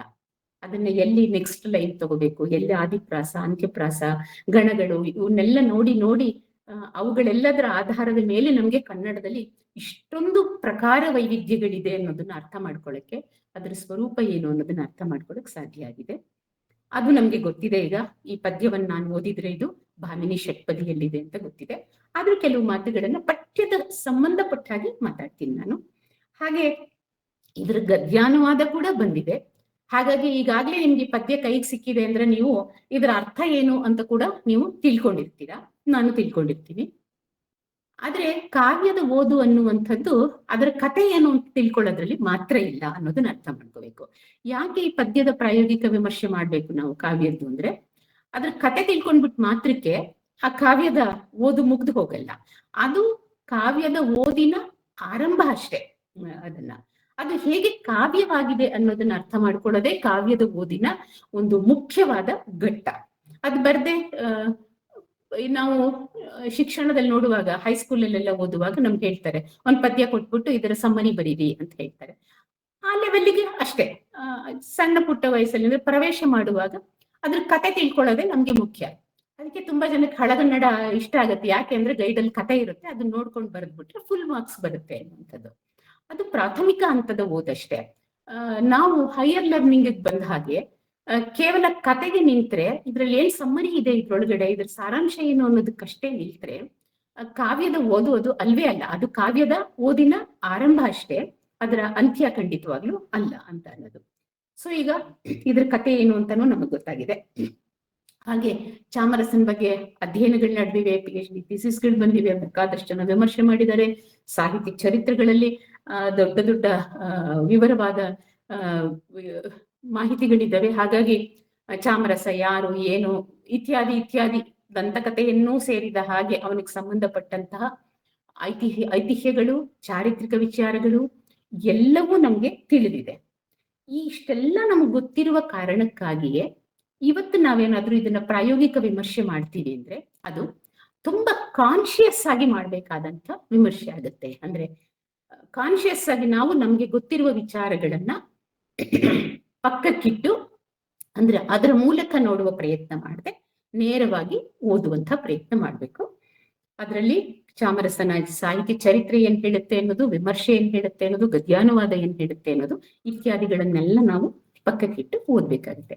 ಇದಿಷ್ಟು ನಾನು ನಿಮ್ಗೆ ಒಂದ್ ಸ್ವಲ್ಪ ಪೂರ್ವ ಪೀಠಿಕೆಯಾಗಿ ಇವತ್ ನಾನು ಓದುವಾಗ ಯಾವ ಮನಸ್ಥಿತಿಯಲ್ಲಿ ಓದುವ ಪ್ರಯತ್ನ ಮಾಡ್ತಿದ್ದೀನಿ ಇದನ್ನ ಅಂತ ಹೇಳೋದಕ್ಕೋಸ್ಕರ ಹೇಳಿದಂಥದ್ದು. ಈಗಾಗ್ಲೇ ಸೀರೀಸೇ ಹೇಳೋ ಹಾಗೆ ಇದು ಆಧುನಿಕ ಪೂರ್ವದ ಒಂದು ಪಠ್ಯ. ಹಳಗನ್ನಡ ಅಲ್ಲ, ನಡುಗನ್ನಡ. ಈಗ ನಾವು ಹಳಗನ್ನಡ ನಡುಗನ್ನಡ ಅನ್ನೋದನ್ನ ಬಿಟ್ಟು, ಅದರ ಕಾಂಪ್ಲಿಕೇಶನ್ಸ್ ಬೇರೆ ತರ ಇರೋದ್ರಿಂದ ಅದನ್ನ ಬಿಟ್ಟು ಆಧುನಿಕ ಮತ್ತು ಆಧುನಿಕ ಪೂರ್ವ ಪಠ್ಯ ಅಂತ ಬಳಸ್ತಾ ಇದ್ದೀವಿ. ಈ ಆಧುನಿಕ ಪೂರ್ವದ ಪಠ್ಯಗಳನ್ನ ಓದುವುದಕ್ಕೆ ನಮಗೆ ಒಂದು ಬಗೆಯ ತಯಾರಿ ಬೇಕು, ಅಥವಾ ಕೆಲವು ಸಿದ್ಧತೆಗಳನ್ನ ನಾವು ಮಾಡ್ಕೊಳ್ಬೇಕು. ತೆರೆದ ಮನಸ್ಸಿನಿಂದ ಮಾಡ್ಕೋಬೇಕು ಆ ಸಿದ್ಧತೆಯನ್ನ. ಒಂದು ಮೊದಲನೇದಾಗಿ ಇದನ್ನ ಓದುವ ಕ್ರಮ ಹೇಗೆ ಅನ್ನೋದನ್ನ ಸ್ವಲ್ಪ ಅರ್ಥ ಮಾಡ್ಕೋಬೇಕು, ತಿಳ್ಕೋಬೇಕಾಗತ್ತೆ. ನಾವು ಖಂಡಿತವಾಗ್ಲೂ ಚಾಮರಸನ ಪಠ್ಯ ಅಂದ್ರೆ ಮಡುಗನ್ನಡ ಪಠ್ಯಗಳು ನಮ್ಮ ಹಳಗನ್ನಡ ಪಠ್ಯಗಳ ತರ ಪಂಪ ಇತ್ಯಾದಿಗಳ ಪಠ್ಯವನ್ನು ಓದಿದ ತರದಲ್ಲಿ ತುಂಬಾ ಕಷ್ಟಪಡ್ಬೇಕಾದಂತಹ, ತುಂಬಾ ಅಪರಿಚಿತ ಅಂತ ಏನು ನಮ್ಗೆ ಅನ್ಸಲ್ಲ. ಸ್ವಲ್ಪ ಅಷ್ಟೇ, ಎಲ್ಲೋ ಮಧ್ಯೆ ಮಧ್ಯೆ ಕೆಲವು ಪದ್ಯಗಳಲ್ಲಿ ಮಾತ್ರ ನಮ್ಗೆ ಸ್ವಲ್ಪ ಅನ್ಸ್ಬೋದೇ ಹೊರತು ಸಾಕಷ್ಟು ಸರಳವಾಗಿರುವಂತಹ ಒಂದು ನಡುಗನ್ನಡದ ಪಠ್ಯ. ಯಾವ ದೃಷ್ಟಿಯಿಂದ ಓದುವುದಕ್ಕೆ ಬಿಡಿಸ್ಕೊಳ್ಳೋದು ಅಂತ ಕರಿತೀವಲ್ಲ, ಬಿಡಿಸಿ ಓದುವುದು ಅಂತ, ಆ ದೃಷ್ಟಿಯಿಂದ ಒಂದು ಓದುವುದಕ್ಕೆ ಒಂದು ತಯಾರಿಯನ್ನ ನಾವು ಮಾಡ್ಕೊಳ್ಬೇಕು ಒಂದು ಮಟ್ಟಿಗೆ. ಎರಡನೇದು ನಮ್ಮ ವೊಕ್ಯಾಬ್ಯುಲರಿ ಏನು ಪದ ಸಂಪತ್ತು, ಅದನ್ನ ಸ್ವಲ್ಪ ನಾವು ಕೇರ್ಫುಲ್ ಆಗಿ ಇಟ್ಕೋಬೇಕು. ಅದಕ್ಕೆ ನಾವು ಎಲ್ಲವೂ ನಮ್ಗೆ ಹಳಗನ್ನಡದಲ್ಲಿ ನಮ್ಮ ಕಾಲದಲ್ಲದೆ ಇರುವ ಎಲ್ಲ ಪದಗಳು ನಮ್ಗೆ ಗೊತ್ತಿರುತ್ತೆ ಅಂತಲ್ಲ, ಅಥವಾ ಕವಿ ಪ್ರಯೋಗ ಅಂತ ಏನ್ ಕರಿತೀವಿ, ಕವಿ ಬಳಸುವ ಪದಗಳು, ಅವ್ನು ಬೇರೆ ಬೇರೆ ಕಾರಣಕ್ಕೆ ಕಾವ್ಯ ಬರೆಯುವಾಗ ಬೇರೆ ಬೇರೆ ಪದಗಳನ್ನ ಬಳಸ್ತಾನೆ. ಅದು ಏನ್ ಕಾರಣ ಬೇಕಾದ್ರೂ ಇರ್ಬೋದು. ಅದು ಛಂದಸ್ಸಿನಂತಹ ಒಂದು ಕಾರಣದಿಂದ ಹಿಡಿದು ರಸಧ್ವನಿಯಿಂದ ಹಿಡಿದು ಏನು ಬಳಸ್ಬೋದು. ಹಾಗಾಗಿ ಸ್ವಲ್ಪ ನಿಘಂಟುಗಳನ್ನು ನಮ್ಮ ಹತ್ರ ಇಟ್ಕೊಳ್ಳೋದು ಒಳ್ಳೇದು. ಹಳಗನ್ನಡ ಪದಕೋಶನೂ ಬಂದಿದೆ, ಮತ್ತು ಶಂಕರ್ ಭಟ್ರ ಪದಕೋಶವೂ ಇದೆ, ಕನ್ನಡದ ಪದಗಳನ್ನ ಹುಡುಕಿ ಕೊಡುವಂತ ಇದ್ದಿದೆ. ಅದಲ್ಲದೆ ಬೇರೆ ಬೇರೆ ಡಿಕ್ಷನರಿಗಳು ಇದಾವೆ. ಇವುಗಳನ್ನು ಕೂಡ ನಾವು ಸ್ವಲ್ಪ ನಮ್ ಜೊತೆಯಲ್ಲಿ ಇಟ್ಕೋಬೇಕಾಗತ್ತೆ ಆಧುನಿಕ ಪೂರ್ವ ಪಠ್ಯಗಳನ್ನ ಓದುವಾಗ. ಆಧುನಿಕ ಪಠ್ಯಕ್ಕೆ ಬೇಡವಾ ಅಂದ್ರೆ ನಮ್ಮ ವೊಕ್ಯಾಬ್ಯುಲರಿ ಪೂರ ಆಗಿದ್ರೆ ಅದಕ್ಕೂ ಬೇಕಾಗುತ್ತೆ ನಮ್ಗೆ. ನಮ್ಮ ಪದಶಕ್ತಿ ತುಂಬಾ ಕಡಿಮೆ ಇದ್ರೆ ನಮ್ಗೆ ಅದಕ್ಕೂ ಬೇಕಾಗತ್ತೆ, ಅದ್ ಬೇರೆ ಪ್ರಶ್ನೆ. ಹಾಗೆ ಸ್ವಲ್ಪ ಛಂದಸ್ಸಿನ ತಿಳುವಳಿಕೆಯನ್ನ ಕೂಡ ನಾವು ಇಟ್ಕೋಬೇಕು, ಅಲಂಕಾರದ ತಿಳುವಳಿಕೆಯನ್ನು ಕೂಡ ನಾವು ಇಟ್ಕೋಬೇಕು. ಯಾಕೆಂದ್ರೆ ಇದು ಕಾವ್ಯದ ಓದು. ಛಂದಸ್ಸು ಬೇಕಾಗಿಲ್ಲ, ಛಂದಸ್ಸು ನಮ್ಮನ್ನ ಬಂಧಿಸುತ್ತದೆ, ಎಲ್ಲವೂ ಸರಿ. ಆದ್ರೆ ಆ ಕಾಲದವರು ಪಠ್ಯವನ್ನ ಆ ರೂಪದಲ್ಲಿ ಸಿದ್ಧಪಡಿಸಿದ್ದಾರೆ. ಅದನ್ನ ಅರ್ಥ ಮಾಡ್ಕೊಳ್ಳಕ್ಕೆ, ಅದರ ಸೌಂದರ್ಯವನ್ನ ನೋಡೋಕೆ ನಾವು ಅವರದೇ ಆದ ಟೂಲ್ಗಳನ್ನು ಕೂಡ ಬಳಸ್ಬೇಕಾಗತ್ತೆ ಅಂತ. ನಾವು ಛಂದಸ್ ಇಟ್ಕೊಂಡು ಬರಿಬೇಕೋ ಬೇಡವೋ ಅದು ಬೇರೆ ಪ್ರಶ್ನೆ. ಆಧುನಿಕರು ಛಂದಸ್ಸನ್ನ ಒಪ್ಕೊಳ್ತಾರೋ ಬಿಡ್ತಾರೋ ಅದು ಬೇರೆ ಪ್ರಶ್ನೆ. ಆದ್ರೆ ಯಾರು ಯಾವ ಟೂಲನ್ನ ಒಪ್ಪಿ ಬಳಸಿರ್ತಾರೆ ಅದರ ಬಗ್ಗೆನೂ ನಾವು ಒಂದು ತಿಳುವಳಿಕೆಯನ್ನ ಇಟ್ಕೊಂಡು ನಮ್ಮ ಈ ಬೇಡಗಳನ್ನೆಲ್ಲ ಸ್ವಲ್ಪ ಪಕ್ಕಕ್ಕಿಟ್ರೆ ನಮ್ಗೆ ಆಧುನಿಕ ಪೂರ್ವದ ಪಠ್ಯಗಳನ್ನ ಓದುವುದಕ್ಕೆ ಹೆಚ್ಚು ಸಮರ್ಥವಾಗಿ ಓದುವುದಕ್ಕೆ ಸಾಧ್ಯವಾಗುತ್ತೆ. ಇದಿಷ್ಟನ್ನು ಇಟ್ಕೊಂಡು ನಾವು ಈ ಎಲ್ಲದರ ನೆರವಿನ ಜೊತೆಗೆ ನಾನು ಈಗಾಗ್ಲೇ ನಿಮಗೆ ತಲುಪಿರ್ಬೋದು ಅನ್ಸುತ್ತೆ, ಆ ಪಠ್ಯವನ್ನ ಓದುವ ಪ್ರಯತ್ನವನ್ನ ಮಾಡ್ತೀನಿ ನಾನೀಗ. ಇದು ಪ್ರಭು ಮಾಯೆಗೆ ಸಿಕ್ಕದೆ ಹೋದುದು ಅನ್ನುವ ಒಂದು ಚಾಪ್ಟರ್ ಬರುವಂಥದ್ದು. ಇದು ಒಂಥರ ಲೌಕಿಕ ಮತ್ತು ಧಾರ್ಮಿಕಗಳು, ಗಂಡು ಮತ್ತು ಹೆಣ್ಣುಗಳು ಹೇಗೆ ಮೇಲುಗೈ ಸಾಧಿಸುವುದಕ್ಕೆ ಪ್ರಯತ್ನ ಪಡ್ತಾರೆ ಅನ್ನುವಂಥ ಒಂದು ನನ್ನ ಕಾಲದ ಕುತೂಹಲ ಅಷ್ಟೇ ಈ ಪದ್ಯದ ಒಳಗೆ ನನ್ಗಿರುವಂಥದ್ದು. ಪದ್ಯ ಓದ್ತೀನಿ. ಹೂಡಿ ಹಣ್ಣಿದ ಜಗದ ಜಂತ್ರವನ್ ಆಡಿಸುವ ಮಾಯಾಂಗನೆಯ ತಾನ್ ಆಡಿಸುವೆನ್ ಎಂಬುದನ್ನು ಪ್ರತ್ಯಕ್ಷದಲ್ಲಿ ತೋರ್ಪಂತೆ ಆಡಿಸುವ ಮದ್ದಳೆಯ ಜೋಕೆಯ ಜೋಡಿಸುವನ್ ಅಲ್ಲಮನು ಪಾತ್ರವನಾಡುವವಳ ಮಾಯೆ ಲೋಕದ ಮರುಳು ಮಾಡುತ್ತಲೇ. ಸುಲಭವಾಗಿದೆ, ಅಂತದೇನು ಇಲ್ಲ. ಒಂದ್ ಎರಡು ಕಡೆ ಮಾತ್ರ ನಾವು ಬಿಡಿಸ್ಕೋಬೇಕು. ಜಂತ್ರವನ್ನಾಡಿಸುವ ಅನ್ನೋದನ್ನ ಜಂತ್ರವನ್ನಾಡಿಸುವ ಅಂತ ಬಿಡಿಸ್ಕೋಬೇಕು, ತಾನಾಡಿಸುವ, ಈ ತರದ್ ಒಂದ್ 2-3 ಕಡೆ ಮಾತ್ರ ನಾವು ಬಿಡಿಸ್ಕೋಬೇಕು. ಅದ್ ಬಿಟ್ರೆ ಪದ್ಯ ಸರಳವಾಗಿ ಓದಿಗೆ ಸಿಗ್ತದೆ, ಯಾರು ಬೇಕಾದ್ರೂ ಈ ಪದ್ಯವನ್ನ ಓದಬಹುದು ಅಂತ. ಈಗ ಮೊದಲನೇದಾಗಿ ನಾವು ಈ ಪದ್ಯದ ದಲ್ಲಿ ನಮಗೆ, ಈಗ ನಾನು ಈ ಪಠ್ಯವನ್ನು ನನಗೆ ಓದ್ಕೋತೀನಿ ಅಂದ್ರೆ ಈ ಪದ್ಯದ ಒಳಗೆ ನನಗೆ ಇದು ಆಧುನಿಕ ಪೂರ್ವದ ಪಠ್ಯ ಆದ್ರಿಂದ ಅಥವಾ ನನ್ನ ವೊಕ್ಯಾಬ್ಯುಲರಿಯಲ್ಲಿ ಇಲ್ಲದೆ ಇರುವಂತಹ ಇದ್ರೆ ಪದಗಳಿದ್ರೆ, ಅಂದ್ರೆ ನನಗೆ ಗೊತ್ತಿಲ್ಲದೆ ಇರುವಂತಹ ಪದಗಳಿದ್ರೆ ಅಥವಾ ಸಂದಿಗ್ಧತೆಯನ್ನು ಉಂಟು ಮಾಡುವಂತಹ ಪ್ರಯೋಗಗಳಿದ್ರೆ ಅವುಗಳನ್ನ ಸ್ವಲ್ಪ ವಿವರಿಸ್ಕೊಳ್ಳುವಂತಹ ಪ್ರಯತ್ನವನ್ನ ಮಾಡೋಣ. ಆಮೇಲೆ ಮುಂದಕ್ಕೆ ಹೋಗೋಣ ನಾವು. ಈಗ ನಾನು ಇಲ್ಲಿರುವ ಒಂದೊಂದೇ ಪದವನ್ನ ನಮ್ಗೇನಾದ್ರೂ ಪ್ರಾಬ್ಲಮ್ಯಾಟಿಕ್ ಅನ್ಸುತ್ತಾ, ನಮ್ಗೆ ಅದ್ರದ್ದು ಏನಾದ್ರೂ ಸಮಸ್ಯೆ ಅನ್ಸುತ್ತಾ ಇವತ್ತು ಓದೋಕೆ ಅನ್ನೋದನ್ನ ಸ್ವಲ್ಪ ನೋಡೋಣ ಅಷ್ಟೇನೆ. ಹೂಡಿ, ಅದು ನಮ್ಗೆಲ್ರಿಗೂ ಗೊತ್ತಿದೆ, ನಾವ್ ಇವತ್ತಿಗೂ ಬಳಸ್ತೀವಿ. ಬಾಣ ಹೂಡೋದು, ನೇಗಿಲು ಹೂಡೋದು ಇತ್ಯಾದಿ. ನಾನು ಬಾಣ ಅನ್ನುವಾಗ ಹಳೇದು, ನೇಗಿಲು ಅನ್ನುವಾಗ ನಮ್ಮ ಕಾಲದ ಬಂದ್ ಮಾಡ್ತೀವಿ. ನೇಗಿಲು ಹೂಡಾಯ್ತಾ ಅಂತಾರೆ, ಎತ್ ಹೂಡೋದು ಅಂತ ಕರಿತೀವಿ ನೊಗಕ್ಕೆ. ಹೂಡು ಅನ್ನುವಂಥ ಪದವನ್ನ ನಾವು ಬಳಸ್ತೀವಿ, ಅದಕ್ಕೆ ಹೂಡುವಂಥದ್ದು ಅನ್ನುವಂಥದ್ದಲ್ಲಿ. ಎರಡನೇ ಪದ ಇದೆ ಹಣ್ಣಿದ ಅನ್ನುವಂಥ ಒಂದು ಪದ ಇದೆ. ಇದು ಹಣ್ಣಿದ ಅಂದ್ರೆ ಏನು ಅಂತ ನಮ್ಗೆ ಈ ಪ್ರಯೋಗ ನಾವು ಇವತ್ತು ಹೆಚ್ಚಾಗಿ ಮಾಡಲ್ಲ. ನಾವೀಗ ಹಣ್ಣಿದ ಅಂದ್ರೆ ಏನು ಅನ್ನುವಂಥದ್ದು ಬರುತ್ತೆ. ಅದನ್ನ ಸ್ವಲ್ಪ ನಾವು ಚೆಕ್ ಮಾಡಿ ನೋಡಿದ್ರೆ ಅದು ಆಮೇಲೆ ನಾನು ಬರ್ತೀನಿ ಗದ್ಯಾನುವಾದದ್ದು ಇದಕ್ಕೂ ಇರುವಂತಹ ವ್ಯತ್ಯಾಸವನ್ನು ಹೇಳ್ತೀನಿ. ಎರಡು ಪ್ರಯೋಗಗಳು ನಮ್ಗೆ ನಿಘಂಟಿನಲ್ಲಿ ಸಿಗ್ತದೆ ಇದಕ್ಕೆ ಸಂಬಂಧಪಟ್ಟಂಗೆ. ಒಂದು ಹಣಿದ ಅಂತ ಸಿಗುತ್ತೆ, ಇನ್ನೊಂದು ಹಣಿಸು ಅನ್ನುವಂತ ಎರಡು ಪದ ಸಿಗುತ್ತೆ. ಹಣ್ಣಿದ ಅಂತ ಎಕ್ಸಾಕ್ಟ್ ವರ್ಡ್ ನಮ್ಗೆ ನಿಘಂಟಿನಲ್ಲಿ ಸಿಗಲ್ಲ. ನಮ್ಗೆ ಹಣಿ ಅನ್ನುವಂಥದ್ದು ಅದರ ಧಾತು ರೂಪ ಆದ್ರೆ, ಹಣಿದ ಅನ್ನುವಂಥದ್ದು, ಹಣಿಸು ಅನ್ನುವಂಥದ್ದು ಎರಡು ಪ್ರಯೋಗಗಳು ನಮ್ಗೆ ಸಿಗ್ತಾ ಹೋಗ್ತವೆ. ಹಣ್ಣಿದ ಅನ್ನುವಂಥದ್ದು ಇಲ್ಲ. ಸೊ ಈಗ ನಾವತ್ ಯಾಕೆ ಬಂತು ಅನ್ನೋದನ್ನ ಸ್ವಲ್ಪ ಪಕ್ಕಕ್ಕಿಡೋಣ ನಾವು ಮಾತಾಡೋಕ್ ಮುಂಚೆ. ಹಣಿ ಅನ್ನೋದಕ್ಕೆ ಅದ್ರೊಳಗೆ ಬೇರೆ ಬೇರೆ ಮೀನಿಂಗ್ಗಳ ಜೊತೆಯಲ್ಲಿ ಬಡಿದು ಜೋಡಿಸಿದ ಅನ್ನುವಂಥದ್ದು, ಅಂದ್ರೆ ಕಬ್ಬಣನ ಬಡಿದು ಚೆನ್ನಾಗಿ ಚೂಪು ಮಾಡಿ ಶಾರ್ಪ್ ಮಾಡಿ ಜೋಡಿಸ್ತಾರಲ್ಲ, ಅದನ್ನ ಒಂದು ಅರ್ಥ ಇದೆ. ಶಾರ್ಪ್ ಮಾಡೋದು ಅಂತ, ಜೋಡಿಸುವುದು, ಶಾರ್ಪ್ ಮಾಡಿ ಜೋಡಿಸುವುದು ಅಂತ, ಬಡಿದು ಹರಿತಗೊಳಿಸಿ ಜೋಡಿಸುವುದು ಅಂತ. ಈಗ ಹೂಡಿ ಅನ್ನುವ ಪದ ನಾವು ಬಾಣದ ಹಿನ್ನೆಲೆಯಲ್ಲಿ ಬಳಸ್ತಾ ಇರೋದ್ರಿಂದ ಇದಕ್ಕೆ ಹಣ್ಣಿದ ಅನ್ನುವುದಕ್ಕೆ ಹಣಿದ ಹಣಿಸು ಅನ್ನುವಂಥ ಅರ್ಥವನ್ನ ನಾವು ಎತ್ಕೊಳ್ಬಹುದಾಗಿದೆ, ನಿಘಂಟಿನಿಂದ ನಾವು ತಗೊಳ್ಬಹುದಾಗಿದೆ ಅಂತ ನನ್ಗನ್ಸತ್ತೆ. ಸೊ ಹಣ್ಣಿದ ಯಾಕೆ ಬಂತು ಅಂದ್ರೆ ಆ ಕಾಲದಲ್ಲಿ ಒಂದು ಪ್ರಯೋಗ ಇದ್ದಿರಬಹುದು. ಇಲ್ಲದೆ ಹೋದ್ರೆ ಕೆಲವು ಸತಿ ಏನಾಗುತ್ತೆ ಅಂದ್ರೆ ಛಂದಸ್ಸುಗಳನ್ನ ಹೊಂದಿಸುವ ಕ್ರಮದಲ್ಲಿ, ಈಗಾಗಲೇ ಗೊತ್ತಿದೆ ನಮ್ಗೆ ಕವಿಗಳು ಅವ್ರು ಯಾರ ಅಂಕೆಗೂ ಸಿಕ್ಕವ್ರಲ್ಲ ಅಂತ. ಅವ್ರಿಗೆ ಎಷ್ಟೇ ನಿಘಂಟು ಬರೆದು ಎಷ್ಟೇ ಅಲಂಕಾರ ಶಾಸ್ತ್ರ ಬರೆದು ಏನ್ ಕೊಟ್ರು ಕವಿಗಳು ತುಂಬಾ ಸ್ವತಂತ್ರ ಪ್ರವೃತ್ತಿಯವರು. ಆನೆ ನಡೆದದ್ದೇ ದಾರಿ ಅಂತಾರಲ್ಲ ಹಾಗೆ. ಕೆಲವು ಕಡೆ ಏನಾಗಿರುತ್ತೆ ಅಂದ್ರೆ ಕವಿಗಳು ಛಂದಸ್ಸನ್ನ ಹೊಂದಿಸುವುದಕ್ಕೂ ಕೆಲವು ಸರಿ ಈ ತರದ ಒಂದು ಚೂರು ಬದಲಿಸಿದ ಪ್ರಯೋಗವನ್ನು ಮಾಡಿರ್ಬೋದು, ಅಥವಾ ಆ ಕಾಲದಲ್ಲಿ ಆ ಪ್ರಯೋಗ ಇದ್ದಿರ್ಬೋದು, ನಮ್ಮ ನಿಘಂಟಿನಲ್ಲಿ ಇಲ್ಲದೆ ಇರ್ಬೋದು. ನಮ್ಮ ನಿಘಂಟಿನಲ್ಲಿ ಎಲ್ಲವೂ ಇರ್ಬೇಕು ಅಂತ ಏನು ಇಲ್ಲ, ಆ ತರದ್ದಿರ್ಬಹುದು ಅನ್ನುವಂಥದ್ದು. ಇನ್ನೂ ಒಂದು ರೀಸನ್ ಇದೆ. ಇದನ್ನೆಲ್ಲ ನಾವು ಪ್ರತಿ ಮಾಡ್ಕೊಂಡಿದ್ರಿಂದ, ಅಂದ್ರೆ ಇದು ಬರದ ಕಾಲದಿಂದ ಬೇರೆ ಬೇರೆಯವ್ರ ಪ್ರತಿ ಮಾಡ್ಕೊಂಡು ನಮಗೆ ತಲುಪಿದ್ರಿಂದ ಅದು ಯಾವ ರೀತಿಯಲ್ಲಿ ಪರಿವರ್ತನೆ ಆಗಿರ್ಬೋದು, ಬರೆಯುವಾಗ ಯಾವಾಗ್ಲಾದ್ರೂ ನಾವು ಸೇರಿರ್ಬೋದಾ, ಈ ತರದ ಪ್ರಶ್ನೆಗಳು ಇರ್ತವೆ. ಏನಿವೆ ಯಾಕೆ ಹೇಳ್ತಾ ಇದ್ದೀನಿ ಅಂದ್ರೆ, ಯಾಕೆ ಬೇಕಾಗತ್ತೆ ಈ ಛಂದಸ್ಸು, ನಮ್ಗೆ ಪದ ನಿಘಂಟಿನ ಜ್ಞಾನ ಎಲ್ಲ ಯಾಕೆ ಬೇಕಾಗುತ್ತೆ ಹಳೆಯ ಪಠ್ಯವನ್ನ ಓದೋಕೆ, ಮತ್ತು ಅದ್ರ ಮೂಲಕ ಹೇಗೆ ನಾವು ಅರ್ಥವನ್ನ ಇನ್ನಷ್ಟು ಸ್ಪಷ್ಟಪಡಿಸ್ಕೋಬಹುದು ಅನ್ನೋ ಕಾರಣಕ್ಕೆ ಹೇಳ್ತಾ ಇದ್ದೀನಿ. ಸೊ ಇದ್ರಲ್ಲಿ ನಾವೇನ್ ಇಟ್ಕೋಬಹುದು ಅಂದ್ರೆ, ಹೂಡಿ ಹಣ್ಣಿದ ಅಂದ್ರೆ ಬಡಿದು ಚೂಪಾಗಿ ಮಾಡಿದಂಥ ಒಳ್ಳೆ ಹರಿತವಾದಂಥ ಬಾಣವನ್ನ ಹೂಡಿ ಅಂತ ಮಾಡ್ಕೋಬಹುದು. ಜಗತ್ತಿನ ಜಂತ್ರ ಎಲ್ರಿಗೂ ಗೊತ್ತೇ ಇದೆ, ಪ್ರೈಮರಿ ಸ್ಕೂಲಿಂದ ಹಿಡಿದು ತದ್ಭವ ತತ್ಸಮ ಯಂತ್ರ ಜಂತ್ರ ಅನ್ನೋ ಪದನ ಪರೀಕ್ಷೆಯಲ್ಲಿ ನಾವೆಲ್ಲ ಬರ್ದೇ ಇರ್ತೀವಿ. ಜಗತ್ತಿನ ಯಂತ್ರವನ್ನ ಆಡಿಸುವ, ಯಾರು ಆಡಿಸುವುದು? ಮಾಯಾಂಗನೆ ಎನ್ನುವಂಥವಳು ಆಡಿಸ್ತಾಳೆ. ಇಲ್ಲಿ ಎರಡು ಅರ್ಥ ಇದೆ. ಒಂದು ಜನರಲ್ ಆಗಿ ಮಾಯಾಂಗನೆ ಅಂತ ನಾವು ಜನರಲ್ ಆಗಿ ಕರಿತೀವಿ, ಅಯ್ಯೋ ಮಾಯಾಂಗನೆ ಅಂತ ಕರಿತೀವಿ, ಅದು ಇವರೇ ಆಗಿರ್ಬೇಕು ಅಂತಿಲ್ಲ, ಅದೂ ಹೌದು. ಎರಡನೇದು, ಇದು ಚಾಮರಸನ ಪ್ರಭುಲಿಂಗ ಲೀಲೆ ಆದ್ರಿಂದ ಮಾಯೆ ಅನ್ನುವಂಥ ಒಂದು ಕ್ಯಾರೆಕ್ಟರು ಬರುತ್ತೆ ಅದ್ರೊಳಗಡೆ. ಪ್ರಭುವಿನ ಒಲಿಸ್ಕೊಳ್ಳಕ್ಕೆ ಬರುವಂತ ಪಾರ್ವತಿಯ ಅಂಶವಾಗಿ ಬರುವಂಥವಳು, ಅವಳ ಹೆಸರು ಮಾಯೆ ಆಗಿದೆ. ಆಕ್ಚುಲಿ ಆ ಹೆಸರು ಸಿಂಬಾಲಿಕ್ ಆಗಿರುವಂತಹ ಹೆಸರು ಅಂತ ಕೂಡ ನಾವು ಅರ್ಥ ಮಾಡ್ಕೊಂಡಿದೀವಿ. ಇದು ಸಾಂಕೇತಿಕವಾಗಿ ಒಂದು ಆಕರ್ಷಣೆ, ಲೌಕಿಕದ ಒಂದು ಆಕರ್ಷಣೆ ಅನ್ನುವ ಅರ್ಥದಲ್ಲಿ ಮಾಯೆ ಅಂತ ಬಳಸ್ತೀವಿ ಅಂತ. ಈ ಮಾಯಾಂಗನೆಯ ಅನ್ನುವಾಗ ಅದು ಮಾಯೆಯನ್ನ, ಒಂದು ಪಾತ್ರವಾದ ಮಾಯೆಯನ್ನ ಕುರಿತು ಮಾತಾಡ್ತಿದೆ.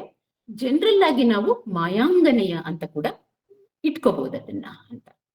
ಆ ಮಾಯಾಂಗನೆಯನ್ನ ಕೂಡಿ ಹಣ್ಣಿದ ಜಗದ ಜಂತ್ರವನ್ನಾಡಿಸುವ, ಯಾರು ಆಡಿಸುವವಳು ಜಗತ್ತನ್ನ ಅಂದ್ರೆ ಈ ಮಾಯೆ ಎನ್ನುವಂಥವಳು. ಈ ಮಾಯೆ ಬಹುತೇಕ ಎಲ್ಲ ಭಾರತೀಯ ಧರ್ಮಗಳಲ್ಲೂ ಬರುವಂಥದ್ದು. ಬುದ್ಧಿಸಂ ಇಂದ ಹಿಡಿದು ಶಂಕರಾಚಾರ್ಯರು ಯಾರ್ಯಾರಿದ್ದಾರೆ ಎಲ್ಲದರಲ್ಲೂ ಕೂಡ ಈ ಮಾಯೆ ಅನ್ನುವಂಥದ್ದು ಬರ್ತಾ ಹೋಗ್ತದೆ. ಸ್ವಲ್ಪ ಸ್ಲೈಟ್ ವೇರಿಯೇಷನ್ ಅಷ್ಟೇ. ಬುದ್ಧನಲ್ಲಿ ಅದು ನಮ್ಮ ಪ್ರಜ್ಞೆಯ ಒಳಗೆ ಬರುವಂತಹ ಮಾಯೆ, ಅಂದ್ರೆ ನಾವು ಆತರ ನೋಡ್ತೀವಿ ಅನ್ನುವಂಥದ್ದು. ಬೇರೆಯವರಲ್ಲಿ ಅದು ಹೆಣ್ಣು ಅನ್ನೋ ಅರ್ಥದಲ್ಲೂ ಬರ್ತದೆ, ಲೌಕಿಕ ಅನ್ನುವ ಅರ್ಥದಲ್ಲಿ ಬರ್ತದೆ, ಹೀಗೆ ಬರುವಂಥದ್ದು. ಈ ಮಾಯಾಂಗನೆ ಅನ್ನುವಂಥವಳು ಒಂದು ಹರಿತವಾದ ಬಾಣವನ್ನ ಹೂಡಿ ಜಗತ್ತನ್ನ ಆಡಿಸ್ತಾಳೆ ಅವಳು ಅಂತ ನಾವು ಹೇಳ್ತಿದೀವಿ. ಅದು ಯಾವ್ದಿರ್ಬಹುದು ಹರಿತವಾದ ಬಾಣ ಅಂದ್ರೆ? ಅದು ನಮ್ಗೆ ಗೊತ್ತಿದೆ, ಮದನ ಬಿಡುವಂಥದ್ದು ಹೂವಿನ ಬಾಣ ಅಂತ ನಮ್ಗೆ ಗೊತ್ತಿದೆ. ಸೊ ಅಂದ್ರೆ ನಮ್ಮೊಳಗಡೆ ಲೌಕಿಕದ ಇಚ್ಛೆಯನ್ನ, ಕಾಮವನ್ನ ತುಂಬುವಂಥದ್ದು ಬಾಣದ ಮೂಲಕ ಅಂತ ನಾವು ನಮ್ಮ ಇದ್ರೊಳಗಡೆ ನಾವು ಬಾಣದ ರೂಪದಲ್ಲಿ ಅದನ್ನ ನಾವು ಗುರುತಿಸ್ಕೊಂಡಿದೀವಿ. ನಾವು ಮನ್ಮಥ ವಿಜಯ ಇತ್ಯಾದಿ ಇತ್ಯಾದಿ, ಹರಿಹರನ ಗಿರಿಜಾ ಕಲ್ಯಾಣ ಅದೆಲ್ಲ ಓದಿದ್ರೆ ನಮ್ಗೆ ಗೊತ್ತಾಗುತ್ತೆ. ಮಾಯಾಂಗನೆಯ ತಾನ್, ಅವಳು ಆಡಿಸುವವಳು, ತಾನ್ ಆಡಿಸುವೆನೆಂಬುದನ್ನು. ಆಕ್ಚುಲಿ ಮಾಯಾಂಗನೆ ಜಗತ್ತನ್ನು ಆಡಿಸ್ತಿದ್ದಾಳೆ. ಆ ಜಗತ್ತನ್ನು ಆಡಿಸುವ ಮಾಯಾಂಗನೆಯನ್ನ ತಾನ್ ಆಡಿಸುವೆನು ಎಂಬುದು, ನಾನು ಆಡಿಸ್ತಾ ಇದ್ದೀನಿ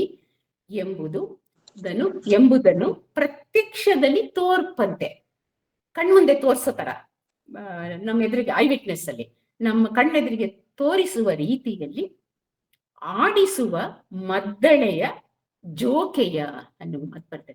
ಅಲ್ಲಮ್ಮ ಪ್ರಭು ಮದ್ದಳೆಯನ್ನು ನುಡಿಸುವವನಾಗಿರ್ತಾನೆ. ಅವನು ತನ್ನ ಮದ್ದಳೆಯನ್ನು ಆಡಿಸ್ತಿದ್ದಾನೆ. ಹೇಗೆ ಆಡಿಸ್ತಿದ್ದಾನೆ ಅಂದ್ರೆ ಅದರ ಮದ್ದಳೆಯ ತಾಳಕ್ಕೆ ಅವಳು ಕುಣಿಬೇಕು. ಆಕ್ಚುಲಿ ಅವಳು ಜಗತ್ತನ್ನು ಕುಣಿಸ್ತಾಳೆ, ನಾನು ಅವಳನ್ನ ಕುಣಿಸ್ತೀನಿ, ನಾನು ಅವಳನ್ನ ಕುಣಿಸೋದು ಈ ಜಗತ್ತಿಗೆ ಗೊತ್ತಾಗ್ಬೇಕು ಅನ್ನುವಂತ ರೀತಿಯಲ್ಲಿ ಅವನು ಆಡಿಸ್ತಿದ್ದಾನೆ ಅಂತ. ಜೋಕೆಯ ಅನ್ನುವಂತ ಒಂದು ಪದ ಬರ್ತದೆ. ಇದು ಜೋಕೆ ಅಂದ್ರೆ ನಾವೀಗ ಜೋಕೆ ಅನ್ನೋ ಪದವನ್ನು ಬಳಸ್ತೀವಿ, ಎಚ್ಚರಿಕೆ ಅನ್ನುವಂಥ ಅರ್ಥವನ್ನ ಬಳಸ್ತೀವಿ. ಆದ್ರೆ ನಿಘಂಟಿನಲ್ಲಿ ನೋಡಿದ್ರೆ ಜೋಕೆ ಅನ್ನುವಂಥದ್ದು ಒಂದು ವಿಧ ಅಂತ ಕರೀತಾರೆ. ಅದರ ಏನು ವಾದ್ಯಗಳನ್ನ ಬಾರಿಸುವ ಒಂದು ವಿಧ ಅಂತ ಒಂದು ಇದು ಕೂಡ ಇದೆ. ಬಟ್ ನನಗೆ ಅದರ ವಾದ್ಯಗಳು, ಸಂಗೀತದ ಬಗ್ಗೆ ಹೆಚ್ಚಿನ ತಿಳುವಳಿಕೆ ಇಲ್ಲದೆ ಇರೋದ್ರಿಂದ ಅದು ಯಾವುದು ಅಂತ ನನ್ಗೆ ಗೊತ್ತಿಲ್ಲ. ಆಮೇಲೆ ಚರ್ಚೆನಲ್ಲಿ ಯಾರಿಗಾರು ಗೊತ್ತಿದ್ರೆ ಹೇಳ್ಬೋದು. ಈ ಮೀನಿಂಗ್ ಕೂಡ ಇದ್ರೊಳಗಿದೆ, ಜೋಕೆ ಅನ್ನುವಂಥದ್ದು. ಮದ್ದಳೆಯ ಜೋಕೆಯ ಜೋಡಿಸುವನ್, ಆ ಜೋಕೆ ಅನ್ನುವಂತಹ ಒಂದು ವಿಧಾನ ಇರ್ಬೋದು ಅದರಲ್ಲಿ, ಅಥವಾ ಒಂದು ಎಚ್ಚರಿಕೆಯಿಂದ ಒಂದು ಅಲರ್ಟ್ನೆಸ್ ಅಲ್ಲಿ ಅವನದನ್ನ ನುಡಿಸ್ತಾನೆ ಅಂತ ನಾವು ಬೇಕಾದ್ರೂ ಹೇಳ್ಕೋಬಹುದು. ಜೋಡಿಸುವನ್ ಅಲ್ಲಮ್ಮ ಅದನ್ನ ಜೋಡಿಸ್ತಾ ಇದ್ದಾನೆ, ಅವಳ ನೃತ್ಯಕ್ಕೆ ಅವನದನ್ನ ಜೋಡಿಸ್ತಿದ್ದಾನೆ ಅಂತ ಬೇಕಾದ್ರೂ ಅರ್ಥ ಮಾಡ್ಕೋಬಹುದು. ಪಾತ್ರವನಾಡುವವಳ ಮಾಯೆ ಲೋಕದ ಮರುಳು ಮಾಡುತ್ತಲೇ. ಪಾತ್ರವನಾಡುವವಳು, ಅವಳು ಪಾತ್ರ ಅಂದ್ರೆ ಅವಳು ಒಂದು ನರ್ತಕಿಯ ಇದ್ರಲ್ಲಿ ಮಾಡ್ತಿದ್ದಾಳೆ. ನಮ್ಗೆ ಗೊತ್ತಿದೆ, ಇವತ್ತಿಗೂ ಪಾತ್ರದವರು ಅಂತ ಕರಿತೀವಿ ನಾವು. ನರ್ತನ ಮಾಡಿ ಇದ್ ಮಾಡುವ, ಎಂಟರ್ಟೈನ್ ಮಾಡುವಂತವ್ರು ಒಂದು ಸಮುದಾಯ ಇದೆ ಅಂತ ಕೂಡ ನಮ್ಗೆ ಇವತ್ತಿಗೂ ಇರುವಂತದ್ದು. ಅವಳು ಪಾತ್ರ ಅಂದ್ರೆ ಇಲ್ಲಿ ಕ್ಯಾರೆಕ್ಟರ್, ರೋಲ್ ಅಂತ ಕರಿತೀವಲ್ಲ, ಅದು ಆಗ್ಬೋದು. ಅವಳು ಒಂದು ಇದನ್ನ ಮಾಡ್ತಾ ಇದ್ದಾಳೆ, ಯಾಕಂದ್ರೆ ಅವಳು ಪಾರ್ವತಿಯ ಅಂಶವಾಗಿ ಇದನ್ನ ಮಾಡೋದಕ್ಕೋಸ್ಕರ, ಇವನನ್ನ ಟೆಸ್ಟ್ ಮಾಡೋದಕ್ಕೋಸ್ಕರ ಬಂದಿರುವಂತ ಒಂದು ರೋಲ್ ಅದು, ಅವಳ ಒಂದು ಪಾತ್ರ ಅದು. ಮತ್ತು ನೃತ್ಯದ ಒಂದು ಸಮುದಾಯವಾಗಿಯೂ ಕೂಡ ನಮ್ಮ ಪರಂಪರೆ ಬೆಳಗಿರೋದ್ರಿಂದ ಎರಡು ಅರ್ಥದಲ್ಲಿ ನೋಡ್ಬೋದು. ಪಾತ್ರವನಾಡುವವಳ ಮಾಯೆ, ಇಲ್ಲಿ ಮಾಯೆ ಅಂದ್ರೆ ಅವಳು ಮಾಯೆ. ಲೋಕದ ಮರುಳು ಮಾಡುತ್ತಲೇ, ಲೋಕವನ್ನ ಮರಳು ಮಾಡುತ್ತಾ ಅವಳು ಹಾಡ್ತಾಳೆ ಅಂತ. ಇದಿಷ್ಟು ಇದರ ವರ್ಡ್ ಮೀನಿಂಗ್. ನಾವು ಒಂದು ಪದ್ಯ ನಮ್ಗೆ ಅರ್ಥ ಮಾಡ್ಕೋಬೇಕಾದ್ರೆ ಫಸ್ಟ್ ಪದ್ಯದ ಒಂದು ಸಣ್ಣ ಘಟಕ ಯಾವುದು ಅಂದ್ರೆ ಅದು ಪದಗಳು. ಆ ಪದಗಳ ನೆಲೆಯಲ್ಲಿ ಪದ್ಯವನ್ನ ವಿವರಿಸಿಕೊಳ್ಳುವಂಥದ್ದು, ನಮ್ಗೆ ಅದರ ಅರ್ಥಗಳನ್ನ ಸ್ಪಷ್ಟಪಡಿಸಿಕೊಳ್ಳುವಂಥದ್ದು ಬಹಳ ಮುಖ್ಯ. ಇದು ಪದ್ಯದ ಓದಿನ ಒಂದು ಓದುವ ವಿಧಾನ ತಿಳಿದ ಮೇಲೆ ಅದರ ಪದಶಃ ಅರ್ಥವನ್ನ ಏನು ಕ್ಲಿಯರ್ ಮಾಡ್ಕೊಡುವಂಥದ್ದು, ಸ್ಪಷ್ಟಪಡಿಸ್ಕೊಡುವಂಥದ್ದು ಅದರ ಎರಡನೆಯ ಘಟ್ಟ. ಈ ಘಟ್ಟದಲ್ಲಿ ನಮ್ಗೆ ಈ ಪದಗಳೆಲ್ಲ ಕರೆಕ್ಟ್ ಆಗಿ ನಮ್ಗೆ ನಮ್ಮ ಅನುಸಂಧಾನಕ್ಕೆ ಒಗ್ಗುವ ಹಾಗೆ ಆ ಪದದ ಅರ್ಥಗಳು ಸಿಕ್ಕಿದ ಮೇಲೆ ನಮ್ಗಿದರ ಒಂದು ಕಥಾ ವಿವರ ಏನು ಅಂತ ಸಿಗುತ್ತೆ ನಮ್ಗೆ. ಈಗ ಗೊತ್ತಾಗಿದೆ ನಮ್ಗೆ ಕಥಾ ವಿವರ ಏನು ಅಂತ. ಅವಳು ಜಗತ್ತನ್ನ ಮೋಹಿಸುವ ರೀತಿಯಲ್ಲಿ ಅವಳು ನೃತ್ಯ ಮಾಡ್ತಾ ಇದ್ದಾಳೆ. ಆದ್ರೆ ಅವಳನ್ನ ನೃತ್ಯ ಮಾಡುತ್ತಿರುವವನು ನಾನು ಅಂತ ಅವನನ್ನು ತೋರಿಸ್ಬೇಕು ಅಂತ ಅವನ್ ಮಾಡ್ತಿದ್ದಾನೆ. ಇವರಿಬ್ಬರ ಇದ್ರಲ್ಲಿ ಇವನ ಮದ್ದಲೆ ಮತ್ತು ಅವಳ ನೃತ್ಯದ ನಡುವೆ ಮರಳು ಯಾರಾಗಿದ್ದಾರೆ ಅಂದ್ರೆ ಲೋಕದ ಜನ ಮರಳಾಗಿದ್ದಾರೆ. ಅಂದ್ರೆ ನೋಡ್ತಾ ಇದ್ದವ್ರು ಎಲ್ರು ಕೂಡ ಮರಳಾಗಿದ್ದಾರೆ. ಇದಿಷ್ಟೇ ಅದರದ್ದು ಬಟ್ ಸರಳವಾದಂತ ಒಂದು ಪದ್ಯದ ವಿವರ ಅಷ್ಟೇ. ಈಗ ಇದಿಷ್ಟು ತಿಳ್ಕೊಂಡ್ಬಿಟ್ರೆ ನಮ್ಗೆ ಈ ಕಾವ್ಯದ ಓದು ಮುಗ್ದೋಯ್ತಾ, ಇದರ ಅರ್ಥ ಮುಗ್ದೋಯ್ತಾ ಅಂದ್ರೆ ಇಲ್ಲ. ಇದನ್ನ ಕವಿ ಹೇಗೆ ನಮ್ಗೆ ಕಾವ್ಯವಾಗಿಸಿ ಕೊಡ್ತಾನೆ ಅಂತ, ಕಾವ್ಯದ ಸ್ವರೂಪವನ್ನ ಅರ್ಥ ಮಾಡ್ಕೊಳ್ಳೋದು ಹೇಗೆ, ಅವನಿದನ್ನ ಕಾವ್ಯವಾಗಿಸಿ ಕೊಡ್ತಾನೆ ಅನ್ನುವುದನ್ನ ನಾವು ನೋಡ್ಬೇಕು. ನೋಡುವಾಗ ನಮ್ಗೆ ಇದ್ರೊಳಗೆ ಬಹಳ ಮುಖ್ಯವಾಗಿ ಇದೊಂದು ಪದ್ಯದಲ್ಲಿ ನಮ್ಗೆ ತುಂಬಾ ಒಂದು ಅವನ ಚಾಮರಸನ ಒಂದು ಏನ್ ಹೇಳ್ಬೇಕು ಸಾಮರ್ಥ್ಯ ಗೊತ್ತಾಗದೇನು ಅಂದ್ರೆ, ಅವನಿಲ್ಲಿ ಒಂದು ಆಟ ಅಂತ ಅನ್ಕೊಳ್ಳೋಣ, ಇದನ್ನ ಒಂದು ಆಡುವಿಕೆ ಅಂತ ತಿಳ್ಕೊಳ್ಳೋಣ. ಒಂದ್ ದೇವಸ್ಥಾನ ಇದೆ ಅನ್ಕೊಳ್ಳಿ, ಅಥವಾ ಎಲ್ಲೋ ಒಂದು ಕಡೆ ಒಬ್ಳು ನೃತ್ಯ ಮಾಡ್ತಾ ಇದ್ದಾಳೆ. ಅವಳು ನೃತ್ಯ ಮಾಡುವುದಕ್ಕೆ ಅವನು ಮದ್ದಲೆಯನ್ನು ಬಾರಿಸ್ತಾ ಇದ್ದಾನೆ. ಸುತ್ತ ಜನ ನೋಡ್ತಾ ಇದ್ದಾರೆ, ಲೋಕವೆಲ್ಲ ನೋಡ್ತಾ ಇದೆ. ಅದನ್ನ ಒಂದು ಬಗೆಯ ಆಟ ಅನ್ನುವಂಥದ್ದು ಒಂದು ಕ್ರಿಯೇಟ್ ಆಗಿದೆ ಆ ಸನ್ನಿವೇಶದ ಒಳಗೆ ಅಂತ ಅನ್ಕೊಳ್ಳುವಾಗ, ಈ ಕವಿ ಬರೆಯುವಾಗ ನೋಡ್ಕೊಡಿ ಅವನು ಎಷ್ಟು ರಿಪೀಟ್ ಮಾಡ್ತಾನೆ ವರ್ಡ್ಸ್ನ ಅಂತ. ಜಂತ್ರವನ್ ಆಡಿಸುವ, ಆಡಿಸುವೆನ್, ಆಡಿಸುವ, ಆಡುವವಳು, ಎಷ್ಟು ಬಗೆಯಲ್ಲಿ ಅವನು ಆಡಿಸು ಅನ್ನುವ ಒಂದು ವರ್ಡ್ಗಳನ್ನ ರಿಪೀಟ್ ಮಾಡ್ತಾನೆ ಅಂತ. ಇದು ಅವನಿಗೆ ಬೇರೆ ಪದ ಗೊತ್ತಿರ್ಲಿಲ್ಲ ಅದಕ್ಕೆ ರಿಪೀಟ್ ಮಾಡ್ದ ಅಂತಲ್ಲ, ಅಥವಾ ಛಂದಸ್ಸನ್ನು ಹೊಂದಸಕ್ಕೋಸ್ಕರ ರಿಪೀಟ್ ಮಾಡ್ದ ಅಂತಲ್ಲ. ಯಾಕಂದ್ರೆ ಈ ಪದ್ಯದ ಒಳಗೆ ಛಂದಸ್ಸಿನಲ್ಲಿ ಏನ್ ಹೇಳ್ತಾರೆ, ಭಾಮಿನಿ ಷಟ್ಪದಿಯ ಲಕ್ಷಣ 3-4 14-21 ಅಂತ ಏನೊಂದು ಲಕ್ಷಣವನ್ನು ಹೇಳ್ತಾರೆ. ನಾನು ಆ ವಿವರಗಳಿಗೆ ಹೋಗಲ್ಲ. ಅದಕ್ಕೆ ಇದು ಪೂರ್ಣವಾಗಿ ಒಗ್ಗುವಂಥದ್ದಲ್ಲ. ಈಗಾಗ್ಲೇ ಹೇಳಿದಂಗೆ ಅದಕ್ಕೆ 2 ಕಾರಣ ಇರ್ಬೋದು. ಒಂದು, ಕವಿ ಸ್ವಾತಂತ್ರ್ಯ ವಹಿಸಿರ್ಬಹುದು, ಅವನಿಗೆ ಒಂಚೂರು ಹೆಚ್ಚು ಕಮ್ಮಿ ಮಾಡ್ಕೊಂಡು ಬರೆದಿರ್ಬಹುದು. ಇಲ್ಲ, ಪ್ರತಿ ಮಾಡುವಾಗ ಅದರಲ್ಲಿ ಸ್ವಲ್ಪ ಹೆಚ್ಚು ಕಡಿಮೆ ಆಗಿರುವ ಚಾನ್ಸಸ್ ಇರ್ಬೋದು. ಅದೇನಾದ್ರೂ ಇರ್ಲಿ. ಬಟ್ ಆದ್ರೆ ಈ ಪದ ಬಳಸ್ತಿದ್ದಾನಲ್ಲ, ಆಡಿಸುವ, ಆಡು ಆಡು ಆಡು ಅನ್ನುವಂಥ ಪದ ಬಳಸ್ತಾ ಇದ್ದಾನಲ್ಲ ಪದೇ ಪದೇ, ಇದು ಅವನ ವೊಕ್ಯಾಬ್ಲರಿ ಪ್ರಶ್ನೆ ಅಲ್ಲ. ಅವನಿಗೆ ಪದಗಳು ಗೊತ್ತಿಲ್ಲ, ಬೇರೆ ಪದ ಹಾಕಕ್ ಗೊತ್ತಿಲ್ಲ ಅನ್ನೋ ಪ್ರಶ್ನೆ ಅಲ್ಲ. ಇಷ್ಟು ದೊಡ್ಡ ಕಾವ್ಯ ಬರೆದ ಕವಿಗೆ ಪದಗಳು ಗೊತ್ತಿಲ್ಲ ಅಂತಲ್ಲ, ಅಥವಾ ಛಂದಸ್ಸನ್ನು ಹೊಂದಿಸೋದಕ್ಕೆ ಅವನು ಒಂದು ಸುಲಭವಾದ ದಾರಿ ಹಿಡಿದಿದ್ದಾನೆ ಅಂತಾನೂ ಅಲ್ಲ. ಅದನ್ನೇ ಹಾಕ್ತಾನೆ. ಆದಿಪ್ರಾಸ ಬರ್ಬೇಕು, ಆದಿಪ್ರಾಸ ಇದೆ ಇದ್ರೊಳಗಡೆ, ಆದಿಪ್ರಾಸ ಬರೋಕ್ಕೋಸ್ಕರ ಜೋಡಿಸಿದ್ದಾನೆ ಅಂತಾನೂ ಅಲ್ಲ. ಇದು ಈ ಪದಗಳ ರಿಪಿಟೇಷನ್ಸ್ ಏನಿದೆ, ಇದು ಒಂದು ಹಳಗನ್ನಡ ಅಥವಾ ಆಧುನಿಕ ಪೂರ್ವ ಕಾವ್ಯಗಳ ಒಳಗೆ ಕಾಣುವಂತ ಒಂದು ಕಾವ್ಯದ ತಂತ್ರ ಅದು. ಅದನ್ನ ಹೇಳುವುದಕ್ಕೆ ಅಂದ್ರೆ ಆ ಕ್ರಿಯೆ ಯಾವ್ದು ನಡೀತಿದೆ ಅನ್ನುವುದನ್ನ ಪದೇ ಪದೇ ಹೇಳುವ ಮೂಲಕ ಆ ಎಫೆಕ್ಟ್ ಅನ್ನ ಕ್ರಿಯೇಟ್ ಮಾಡುವಂಥದ್ದು, ಕಾವ್ಯದ ಒಳಗೆ ಒಂದು ಪರಿಣಾಮವನ್ನ ಉಂಟು ಮಾಡುವಂಥದ್ದು. ಯಾವ ಕುರಿತು ಮಾತಾಡ್ತಿದ್ದಾನೆ, ಯಾವ ಕಥೆಯನ್ನು ಹೇಳ್ತಿದ್ದಾನೆ, ಅದು ಕೇವಲ ಕಥೆಯಾಗಿ ಮಾತ್ರ ಉಳಿಯದೆ ನಮ್ಮ ಮುಂದೆ ಒಂದು ಚಿತ್ರವಾಗಿ ಬರ್ಬೇಕು. ಚಿತ್ರಕ ಗುಣ ಅಂತ ಕರಿತೀವಿ. ಒಂದು ಚಿತ್ರವಾಗಿ ನಮ್ಮ ಮುಂದೆ ಬರ್ಬೇಕದು ಅಂತ. ವಚನ ಸಾಹಿತ್ಯದ ಒಳಗೆ ಈ ತರದ ಬೇಕಾದಷ್ಟು ಉದಾಹರಣೆಗಳನ್ನ ನಾವು ಕೊಡ್ತಾ ಹೋಗ್ಬೋದು. ಆ ಚಿತ್ರವಾಗಿ ನಮ್ಮ ಕಣ್ಣ ಮುಂದೆ ಬರ್ಬೇಕು. ಇದಿಷ್ಟು ಪದ್ಯ ಓದ್ತಾ ಇದ್ದ ಹಾಗೆ ನಮ್ಗೆ ಆ ಮದ್ದಲೆ ನುಡಿಸುವವನು, ಅವನ ಎದುರಿಗೆ ಆಡುವವಳು, ಅವರಿಬ್ಬರ ಮಧ್ಯೆ ಇರುವಂತಹ ನಾನ್ ಗೆಲ್ತೀನಿ ನಾನ್ ಗೆಲ್ಬೇಕು ಅನ್ನುವಂಥ ಒಂದು ಟೆನ್ಷನ್ನು ಅಥವಾ ಒಂದು ಸ್ಪರ್ಧೆ, ಈ ಸ್ಪರ್ಧೆಯ ಅರಿವಿಲ್ಲದೆ ಅವರಿಬ್ಬರ ಅಂದ್ರೆ ಅದರ ಒಳಮರ್ಮವನ್ನ ಅರಿಯದೆ ಇವರಿಬ್ಬರಲ್ಲಿ ಯಾರು ಚೆನ್ನಾಗಿ ನುಡಿಸ್ತಿದ್ದಾರೆ ಅಂತಲೋ, ಅಲ್ಲಮನೋ ಮಾಯೆಯೋ ಯಾರು ಗೆಲ್ತಾರೆ ಅಂತಲೋ, ಅಥವಾ ಇವರಿಬ್ಬರ ನಡುವಿನ ಸಂಬಂಧ ಎಂಥದ್ದು ಅಂತದೋ ಅಂತ ಹೇಳಿ ಸುತ್ತ ಬೆರಗಾಗಿ ನೋಡ್ತಿರುವಂತಹ ಒಂದು ಜಗತ್ತು. ಅಂಥ ಒಂದು ಚಿತ್ರವನ್ನ ಕಟ್ಕೊಳ್ಳೋದಕ್ಕೆ ಓದುಗರಿಗೆ ಕವಿ ಈ ತರದ ರಿಪಿಟೇಷನ್ಸ್ ಗಳನ್ನ ಬಳಸುವ ಮೂಲಕ ಸೃಷ್ಟಿ ಮಾಡುವುದನ್ನ ನಾವು ನೋಡ್ತೀವಿ. ಆಧುನಿಕ ಸಂದರ್ಭಕ್ಕೆ ಬಂದ್ರೆ ಬೇಂದ್ರೆ ಅವರು ಇದಕ್ಕೆ ದ ಬೆಸ್ಟ್ ಎಕ್ಸಾಂಪಲ್ ಅನ್ಸುತ್ತೆ. ಆ ಚಿತ್ರಗಳನ್ನ ಕಟ್ಕೊಡುವುದಕ್ಕೆ ಅವರ ಪದಗಳನ್ನ ಬಳಸ್ತಾ ಬಳಸ್ತಾ ರಿಥಮಿಕ್ ಆದ ವರ್ಡ್ಗಳನ್ನು ಬಳಸ್ತಾ ಬಳಸ್ತಾ ನಮ್ಮ ಮುಂದೆ ಪಾತರಗಿತ್ತಿ ಪಕ್ಕ ಆ ತರದ ಹಾಡುಗಳೆಲ್ಲ ಇದೆಯಲ್ಲ, ನಮ್ಮ ಮುಂದೆನೆ ಹಿಂಗ ಆಡ್ತಾ ಇದೆ ಅದು ಅಂತ ಅನಿಸೋಷ್ಟ್ರ ಮಟ್ಟಿಗೆ ಆ ಪದಗಳು ನಮ್ಮನ್ನ ಆ ಚಿತ್ರವನ್ನು ಕಟ್ಕೊಡೋಕ್ ಸಹಾಯ ಮಾಡುತ್ತೆ. ಇದ್ರ ಒಳಗಡೆ ಈ ಪದ್ಯದಲ್ಲಿ ಪದೇ ಪದೇ ಬರುವಂತಹ ಈ ಆಡಿಸುವ ಒಂದು ಪದಗಳಿದೆಯಲ್ಲ, ರಿಪಿಟೇಷನ್ಸ್, ಪುನರಾವರ್ತನೆ ಇದೆಯಲ್ಲ, ಇದು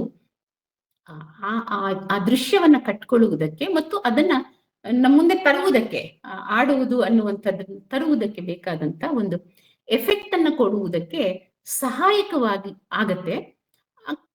ಕವಿ ಈ ತರದ ಒಂದು ಉದ್ದೇಶಗಳನ್ನ ಇಟ್ಕೊಂಡು ಪದಗಳನ್ನು ಬಳಸ್ತಿರ್ತಾನೆ ಅವನು. ಆದ್ರೆ ಅದನ್ನ ಅರ್ಥ ಮಾಡ್ಕೊಳ್ಳುವಷ್ಟು ನಮ್ಗೆ ಕಾವ್ಯತ್ವ ಅಂದ್ರೆ ಏನು ಅನ್ನುವಂಥ ಒಂದು ತಿಳುವಳಿಕೆ ಬೇಕಾಗುತ್ತೆ ನಮ್ಗೆ.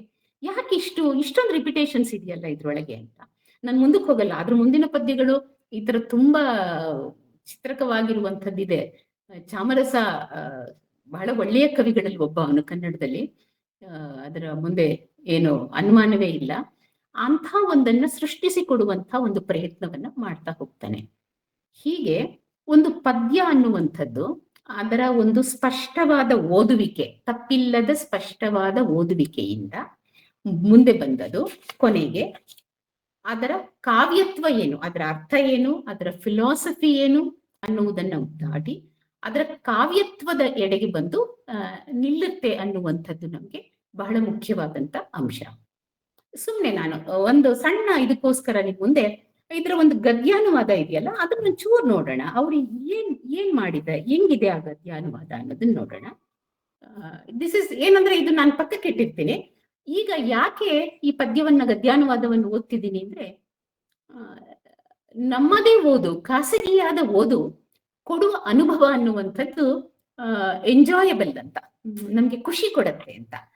ಗದ್ಯಾನುವಾದ ಓದಕ್ಕಿಂತ ಅದನ್ನು ಓದಿ ಆಮೇಲೆ ಬೇಕಾದ್ರೆ ನೀವು ಗದ್ಯಾನುವಾದ ಓದಿ. ನಾನು ಗದ್ಯಾನುವಾದಗಳು ಇರಬಾರ್ದು, ಗದ್ಯಾನುವಾದ ಓದುವುದು ಏನು ಕಡಿಮೆದು ತಪ್ಪು ಆತರ ಏನು ಅನ್ನಲ್ಲ. ಟೂಲ್ಗಳಷ್ಟೇ ಅದು. ಯಾವ್ಯಾವ ಹಂತದಲ್ಲಿ ಯಾವ್ಯಾವ ಟೂಲ್ ಬೇಕಾಗತ್ತೆ ಓದಕ್ಕೆ, ಆ ಟೂಲ್ಗಳನ್ನ ಬಳಸೋದ್ರಲ್ಲಿ ನನ್ಗೇನು ತಪ್ಪು ಅಂತೇನು ಅನ್ಸಲ್ಲ. ಆದ್ರೆ ಪ್ರಾಕ್ಟಿಕಲ್ ಕ್ರಿಟಿಸಿಸಮ್ ಮಾಡ್ತೀವಿ ಎನ್ನುವಾಗ ಒಂದು ಕ್ಷಣ ಬೇರೆ ಬೇರೆ ನಮ್ಗೆ ಏನೇನ್ ಸಿಗ್ತದೆ ಅವುಗಳನ್ನೆಲ್ಲ ಪಕ್ಕಕ್ಕಿಟ್ಟು ಮೊದಲು ನಮ್ಮ ಓದನ್ನ ಮಾಡ್ಬೇಕು.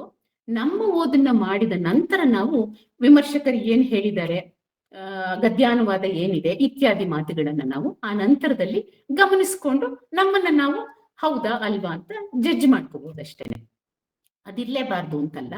ಅದಕ್ಕೆ ಹೇಳುದು ಫಸ್ಟ್ ಪಠ್ಯ ಓದಿ ಆಮೇಲೆ ಅವ್ರ ಬಗೆಗಿನ ವಿಮರ್ಶೆ ಓದಿ ಅಂತ ಹೇಳುವಂಥದ್ದು. ಸೊ ಈ ಅರ್ಥದಲ್ಲಿ ಸುಮ್ನೆ ನೋಡೋಣ. ಆ ಪದ್ಯಕ್ಕೆ ಬಂಧಿಸಿ ಸಿದ್ಧಪಡಿಸಿದ ಜಗತ್ತೆಂಬ ಯಂತ್ರವನ್ನು ಅಂತ ಬಳಸ್ತಾರೆ. ಅಂದ್ರೆ ಬಂಧಿಸುವುದು ಏನು ಅಂದ್ರೆ ಜಗತ್ತನ್ನ ಬಂಧಿಸಿ ಸಿದ್ಧಪಡಿಸಿದ್ದಾರೆ ಅಂತ ಹೇಳ್ತಾರೆ. ಹೇಗ್ ಬಂಧಿಸಿದ್ದಾರೆ? ಅದು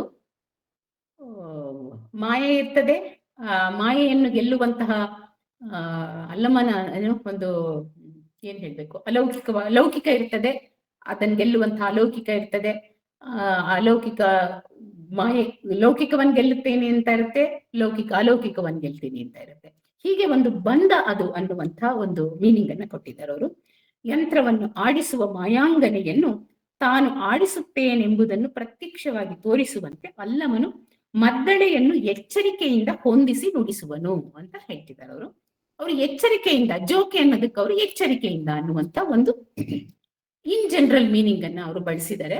ಬಟ್ ನಿಘಂಟಿನಲ್ಲಿ ಒಂದು ವಿಧಾನ ಅಂತ ಕೂಡ ಇದೆ. ಇದು ನಾವು ಹೇಗೆ ಓದ್ತೀವಿ ಅನ್ನೋದ್ರ ಮೇಲೆ ಹೋಗ್ತದೆ. ಯಾಕೆ ಪ್ರಶ್ನೆ ಬರ್ತದೆ ಅಂದ್ರೆ, ಸಂಸ್ಕೃತ ಕಾಳಿದಾಸನ ಒಂದು ಪದ್ಯವನ್ನ ಹೇಳ್ತಾ ವಿದ್ವಾಂಸರೊಬ್ಬರು ಹೇಳ್ತಾ ಇದ್ರು, ಅದು ಕೇವಲ ಸ್ತುತಿ ಪದ್ಯ ಮಾತ್ರ ಅಲ್ಲ, ಅದು ಶಿಲ್ಪಶಾಸ್ತ್ರದ ಒಂದು ಪದ್ಯ ಅಂತ ಹೇಳ್ತಾ ಇದ್ರು. ಅದನ್ನ ಕರೆಕ್ಟ್ ಆಗಿ ಓದಿದ್ರೆ ನಾವು ಶಿಲ್ಪಶಾಸ್ತ್ರದ ವಿವರಗಳು ಅದ್ರೊಳಗಿದೆ ಅನ್ನುವಂಥ ಮಾತನ್ನ ಹೇಳ್ತಾ ಇದ್ರು. ಅಂದ್ರೆ ಹಳೆಯ ಕಾವ್ಯಗಳನ್ನ ಹಲವು ಹಂತಗಳಲ್ಲಿ ನಾವು ಓದ್ಬೋದು ಅಂತ. ನೀವು ಅಧ್ಯಯನ ಮಾಡುವವರಾದ್ರೆ ಯಾವ್ಯಾವ ಕನ್ನಡ ಕಾವ್ಯಗಳಲ್ಲಿ ಕಂಡು ಬರುವ ವಾದ್ಯಗಳು ಅಥವಾ ಸಂಗೀತ ಜ್ಞಾನ ಅಂತ ನೀವು ಅಧ್ಯಯನ ಮಾಡೋದಾದ್ರೆ ನಿಮ್ಗೆ ಇಂಥ ಪದ್ಯಗಳು ಹಾಗೇನನ್ಸುತ್ತೆ ಅಂದ್ರೆ, ಜೋಕೆ ಅನ್ನುವಂಥ ಒಂದು ವಿಧಾನ ಇದೆ, ಅದನ್ನ ಚಾಮರಸ ಬಳಸಿದಾನೆ ಅಂತ ನೀವು ಅಧ್ಯಯನ ಮಾಡ್ತಾ ಹೋಗ್ತೀರಾ. ಹೀಗೆ ಕಾವ್ಯದ ಓದು ಹಲವು ಸ್ತರಗಳಲ್ಲಿ ನಡೆಯುತ್ತೆ. ರಸಾನುಭವದ ನೆಲೆಯಲ್ಲಿ ನಡಿಬಹುದು, ಸುಮ್ಮನೆ ಕಥಾ ಸಾರಾಂಶವನ್ನು ಅರ್ಥ ಮಾಡ್ಕೊಳ್ಳೋ ನೆಲೆಯಲ್ಲಿ ನಡಿಬಹುದು, ಅಥವಾ ಬೇರೆ ಬೇರೆ ಉದ್ದೇಶಗಳಿಗಾಗಿ ಕಾವ್ಯವನ್ನ ಆಕರವಾಗಿ ಬಳಸ್ತೀವಲ್ಲ, ಸೋರ್ಸ್ ಆಗಿ ಬಳಸ್ತೀವಲ್ಲ, ಆಗ ಕೂಡ ಅಧ್ಯಯನವನ್ನ ಮಾಡುವಂಥದ್ದನ್ನ ನಾವು ನೋಡ್ಬೋದು. ಜಸ್ಟ್ ಸುಮ್ಮನೆ ಇದ್ ಮಾಡಿದೆ ಅಷ್ಟೇ. ಅಂದ್ರೆ ನಾವು ನಮ್ಮ ಓದನ್ನ ಮಾಡಿದ್ಮೇಲೆ, ಕ್ಲೋಸ್ ರೀಡಿಂಗ್ ಅನ್ನು ಮಾಡಿದ್ಮೇಲೆ ಇವ್ರು ಹೇಗ್ ಮಾಡಿದ್ದಾರೆ ಅನ್ನುವಂಥ ಒಂದು ಸಣ್ಣ ಕುತೂಹಲದ ಮೇಲೆ ನೋಡಬಹುದಾದದ್ದೊಂದು ಅದನ್ನ ನಿಮ್ ಮುಂದೆ ನಾನು ಇಟ್ಟಿದ್ದೀನಿ. ಇದು ಪ್ರಾಯೋಗಿಕ ವಿಮರ್ಶೆಯ ಒಂದು ಸ್ಥೂಲವಾದ ಒಂದು ಓದು ಅಂತ ನಾನು ಅನ್ಕೊಂಡಿದ್ದೀನಿ.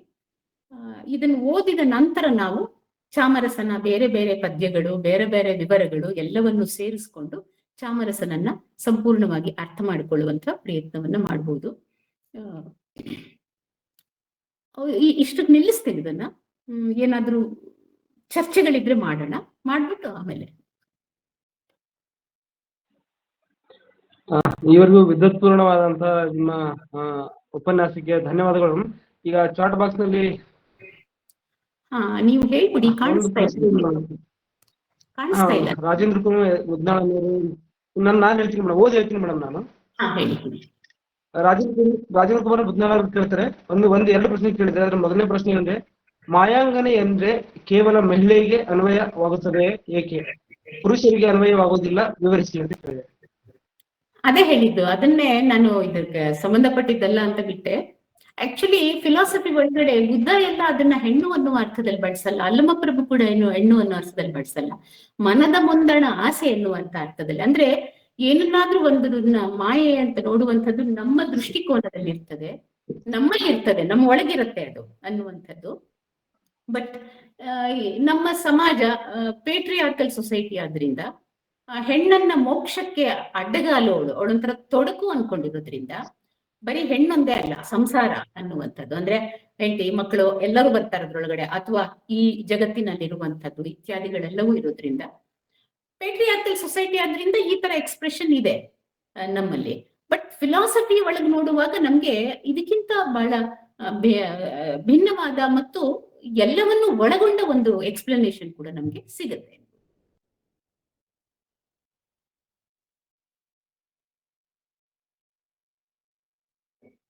ಇನ್ನೇನಾದ್ರೂ ಇದೆಯಾ?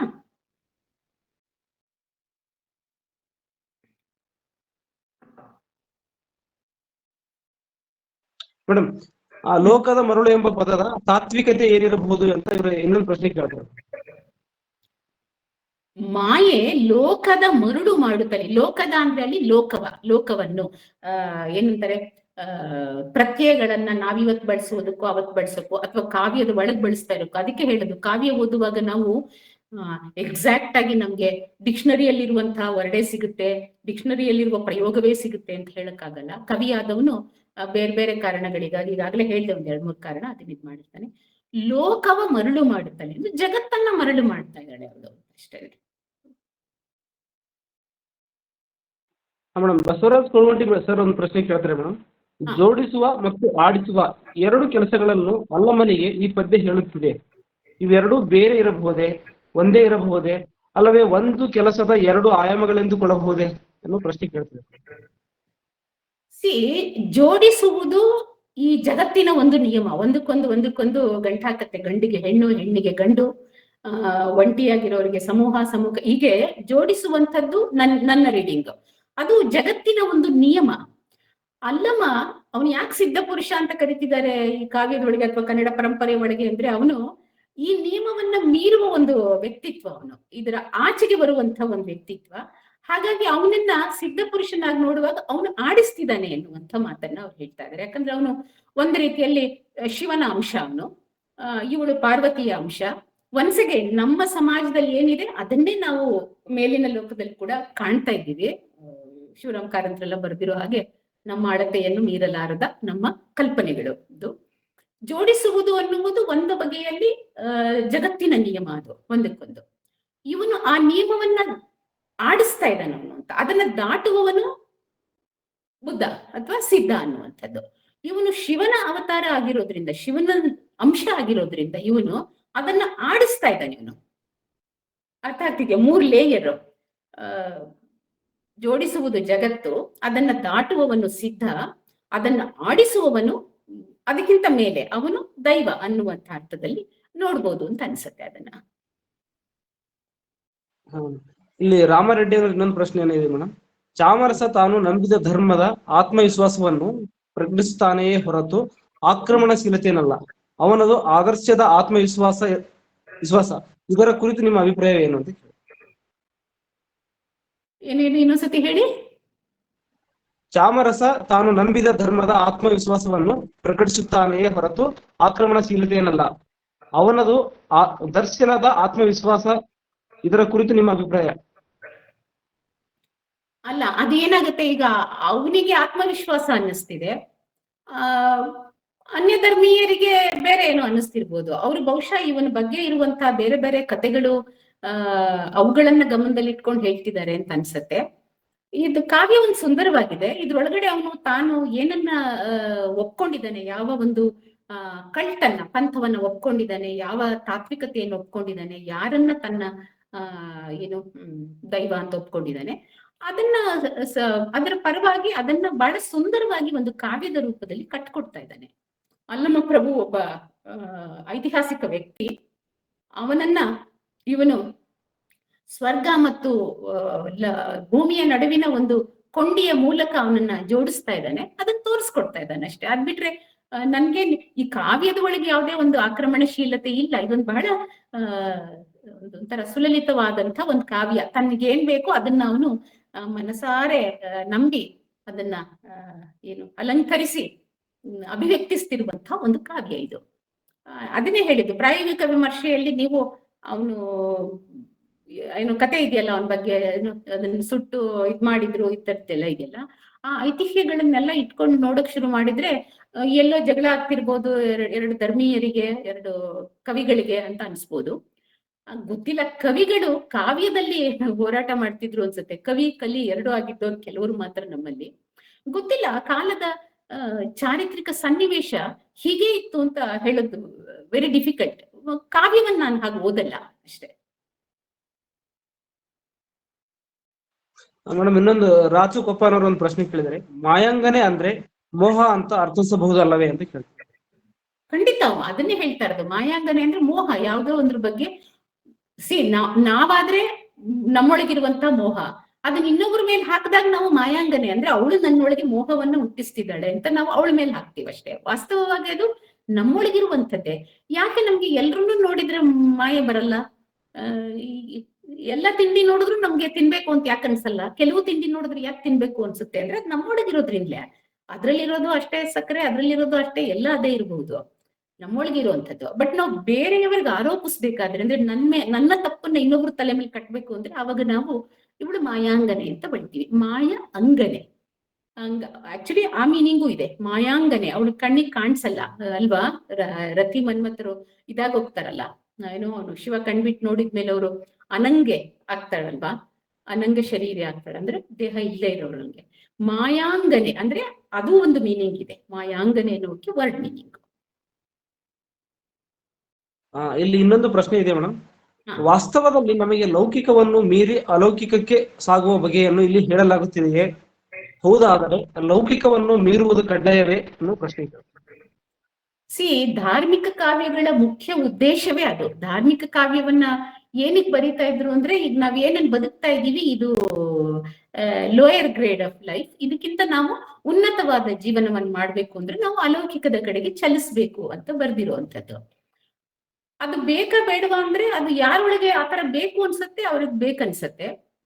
ಯಾಕಂದ್ರೆ ಇವತ್ತಿಗೂ ನಾವು ನೋಡ್ತಿದೀವಲ್ವಾ, ಹಿಂದೆಂದಿಗಿಂತ ಹೆಚ್ಚಿನ ಬಗೆಯ ರಿಲಿಜಿಯಸ್ ಆದಂತ ಒಂದು ಅಭೀಪ್ಸೆ ಜನರ ಒಳಗೆ ಇವತ್ತು ಕಾಣ್ತಾ ಇದೆ ಅಲ್ಲ. ಅವ್ರಿಗೆಲ್ರಿಗೂ ಆಸೆ ಇದೆ ಅಂತಲ್ಲ ನಾನು ಹೇಳೋದು, ಆ ತರದ್ದು. So it depends. ಅದೊಂದು ಮನಸ್ಥಿತಿ. ಅದು ಇನ್ನೇನೋ ಬೇಕು ಅನ್ನುವಂಥ ಒಂದು ಮನಸ್ಥಿತಿ. ನಿಮ್ಗೆ ಬೇಕಾದಷ್ಟು ಪೇಪರ್ಗಳಲ್ಲದು ಇದು ಎಲ್ಲ ವಿವರಗಳನ್ನ ಕೇಳ್ತೀರಾ ಅಲ್ವಾ? ಯಾವ್ದೋ ಲೋಕದಲ್ಲಿ ಏನೋ ಸಿಗುತ್ತೆ ಅಂತ ಮನೆಯವರೆಲ್ಲ ಸೂಯಿಸೈಡ್ ಮಾಡ್ಕೊಳ್ಳೋದು, ಅದಕ್ಕೆ ಸೈಕಾಲಜಿಸ್ಟ್ ಒಂದು ಇಂಟರ್ಪ್ರಿಟೇಷನ್ ಮಾಡ್ತಾರೆ, ಇನ್ನೊಬ್ರು ಇನ್ನೊಂದು ಇನ್ವಿಟೇಷನ್ ಮಾಡ್ತಾರೆ, ಆ ತರದ್ದಿರುತ್ತೆ. ಗೊತ್ತಿಲ್ಲ, ಅದೊಂದು ಮನಸ್ಥಿತಿ ಅಂತ ನಾನು ಅನ್ಕೊಂಡಿದ್ದೀನಿ. ನನ್ಗೆ ತುಂಬಾ ದೊಡ್ಡ ಅಲೌಕಿಕ ಇದಿಲ್ಲ, ಏನೋ ಜ್ಞಾನ ಏನಿಲ್ಲ ನನಗೆ. ನಾನ್ ಲೌಕಿಕದಲ್ಲೇ ಬದುಕ್ತಿರುವಂಥವಳು. ಮೇಡಮ್ ಅವರೇ ಸ್ನೇಹಲತಾ ಅವ್ರು ಇನ್ನೊಂದು ಪ್ರಶ್ನೆ ಕೇಳ್ತಾರೆ ಮೇಡಮ್. ಧಾರ್ಮಿಕತೆ ಮತ್ತು ಲೌಕಿಕತೆ ಬೇರೆ ಬೇರೆ ಅಲ್ವೇ ಅಂತ ಕೇಳ್ತಾರೆ. ಧಾರ್ಮಿಕತೆ ಮತ್ತು ಲೌಕಿಕತೆ ಬೇರೆ ಬೇರೆ ಅಲ್ವೇ ಅಂತ ಪ್ರಶ್ನೆ ಮಾಡ್ತಾರೆ. ಧಾರ್ಮಿಕತೆ ಮತ್ತು ಲೌಕಿಕತೆ ಬೇರೆ ಬೇರೆ ಅಂತ ಅನ್ನುವಂಥ ಒಂದು ವಾದ ಇದೆ. ಈಗ ಉದಾಹರಣೆಗೆ ನಮ್ಮಲ್ಲಿ 3 ಜನ ಆಚಾರ್ಯರಿದಾರಲ್ಲ, ರಾಮಾನುಜಾಚಾರ್ಯರು, ಮಧ್ವಾಚಾರ್ಯರು, ಶಂಕರಾಚಾರ್ಯರು, ಇವ್ರು 3 ಜನನು ತಗೊಂಡ್ರೆ 3 ಜನನು ಅದನ್ನ ಬೇರೆ ಬೇರೆ ತರ ನಿರ್ವಹಿಸ್ತಾ ಹೋಗ್ತಾರಲ್ವಾ. ಶಂಕರಾಚಾರ್ಯರು ಅಹಂ ಬ್ರಹ್ಮಾಸ್ಮಿ ಅಂದ್ಬಿಡ್ತಾರೆ. ಅಲ್ಲಿ ಲೌಕಿಕ ಅಲೌಕಿಕ ಎರಡು ನಮ್ಮೊಳಗೆ ಸೇರೋಗ್ಬಿಡುತ್ತೆ. ಇನ್ನೊಬ್ರು ಅದ್ರ ಹತ್ರ ಹೋಗ್ಬೋದು ಅಂತಾರೆ, ಇನ್ನೊಬ್ರು ಹೋಗಕ್ ಆಗದೇ ಇಲ್ಲ ಅಂತ ಹೇಳ್ತಾರೆ. ಹೀಗೆ it's A school of thought ಅಷ್ಟೇ ಅದು. ಎರಡು ಒಂದೇ ಅನ್ಕೊಳ್ಳೋದು, ಬೇರೆ ಅನ್ಕೊಳ್ಳೋದು ಇದು. ವಚನಕಾರರೆಲ್ರು ಇದೆರಡನ್ನು ಒಂದು ಮಾಡಬಹುದು ಅಂತ ಹೇಳ್ತಾರೆ. ಅದಕ್ಕೇನು ನಾವು ಸ್ವರ್ಗಕ್ಕೆ ಹೋಗ್ಬೇಕಾಗಿಲ್ಲ, ಇಲ್ಲೇ ಒಂದು ಮಾಡ್ಬೋದು ಅಂತ ಹೇಳ್ತಾರೆ. ಅವೆರಡು ಬೇರೆ ಬೇರೆ ಅಲ್ಲ. ಏನು ಮರ್ತ್ಯವೆಂಬುದು ಕರ್ತಾರನ ಕಮ್ಮಟ ಇತ್ಯಾದಿ ಇತ್ಯಾದಿಗಳಲ್ಲಿ ಹೇಳ್ತಾ ಹೋಗ್ತಾರೆ. ಇಟ್ಸ್ ಏನಂತಾರೆ, ತತ್ವಶಾಸ್ತ್ರದ ಒಂದು ಡಿಬೇಟ್ ಅದು. ಕೆಲವರು ಈ ಪಂಥದಲ್ಲಿದ್ದಾರೆ, ಕೆಲವರು ಈ ಪಂಥದಲ್ಲಿದ್ದಾರೆ. ಇಂಡಿಯಾದಲ್ಲೇ ನಮ್ಗೆ ಇದನ್ನ ಬೇರೆ ಬೇರೆ ಪಂಥಗಳನ್ನ ಪ್ರತಿಪಾದಿಸ್ತಾರೆ ಅನ್ನೋದಕ್ಕೆ ಬೆಸ್ಟ್ ಎಕ್ಸಾಂಪಲ್ ಅಂದ್ರೆ 3 ಜನ ಆಚಾರ್ಯರುಗಳು. 3 ಜನನು ಒಂದೇ ಟೆಕ್ಸ್ಟ್ ಅನ್ನ ಬಳಸಿ ಭಗವದ್ಗೀತೆಯನ್ನೇ ವ್ಯಾಖ್ಯಾನಿಸ್ತಾ ಇದ್ದಾರೆ.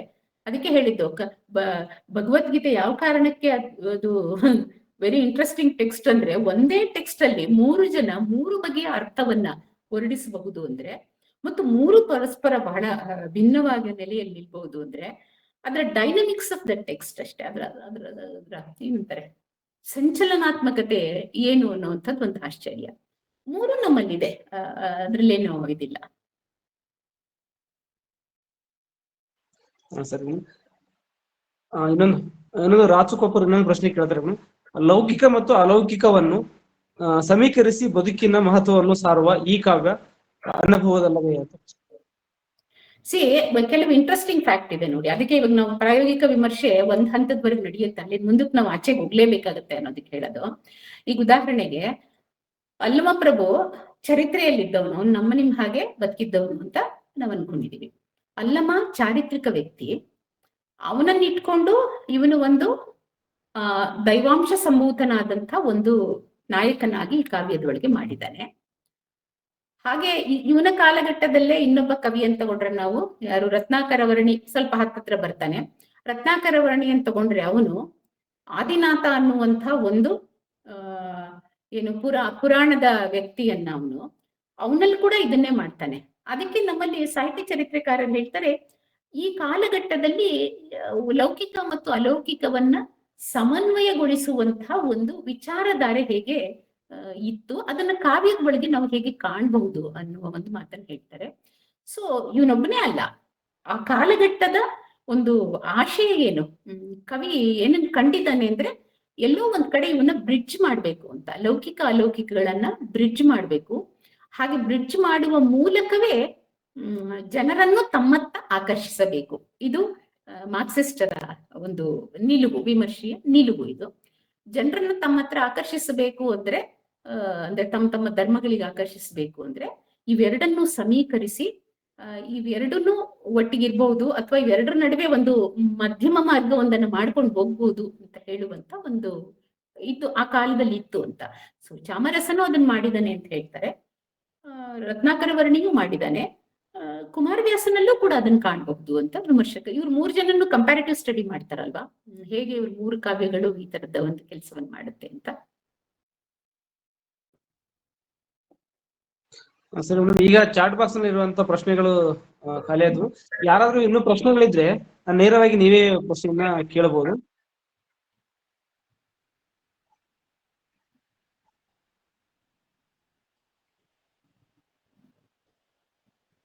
ಯಾರಿಗಾದ್ರೂ ಪ್ರಶ್ನೆಗಳಿದಾವ?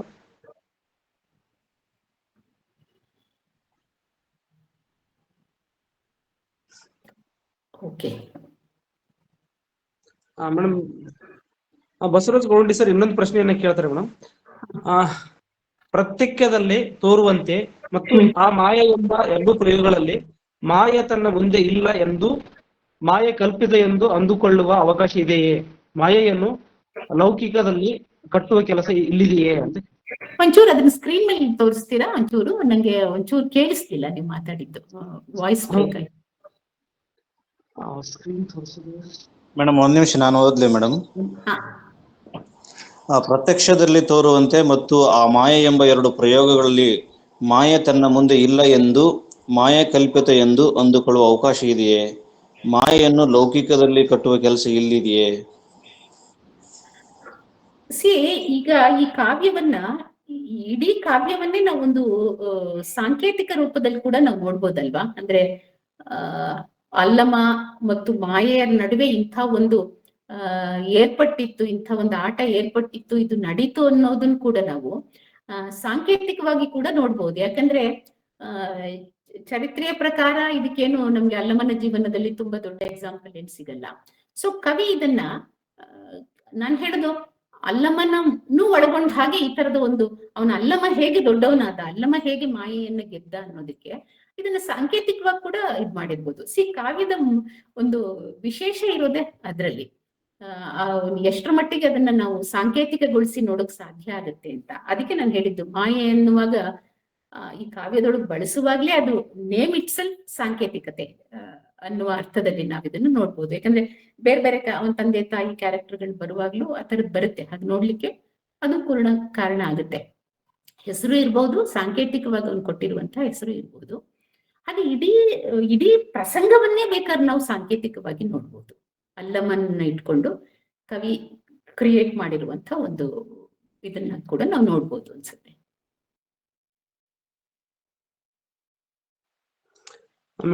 ಮೇಡಮ್ ಇನ್ನೊಂದು ಪ್ರಶ್ನೆ ಇದೆ. ಈ ಬಗೆಯ ಧಾರ್ಮಿಕ ಗ್ರಂಥ ಕಾವ್ಯಗಳನ್ನು ಮತ್ತು ನಮ್ಮ ಇಂದಿನ ಆಧುನಿಕ ಬದುಕಿಗೆ ಎಷ್ಟರ ಮಟ್ಟಿಗೆ ಆದರ್ಶಮಯ?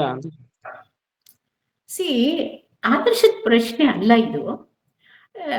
ಬೇಸಿಕ್ ಆಗಿ ಏನ್ ಗೊತ್ತಾ, ಭಾವನೆಗಳು ಅಂತ ನಾವೇನ್ ಕರಿತೀವಿ, ಮನುಷ್ಯನ ಮನೋಭಾವಗಳು ಅಂತ, ಅವು ಮೂಲಭೂತವಾಗಿ ಕೆಲವಿರ್ತದೆ. ಅದನ್ನ ಎಕ್ಸ್ಪ್ರೆಸ್ ಮಾಡಕ್ಕೆ ಒಂದೊಂದು ಕಾಲಘಟ್ಟದಲ್ಲಿ ಒಂದೊಂದನ್ನ ನಾವು ಮಾಡ್ತೀವಿ.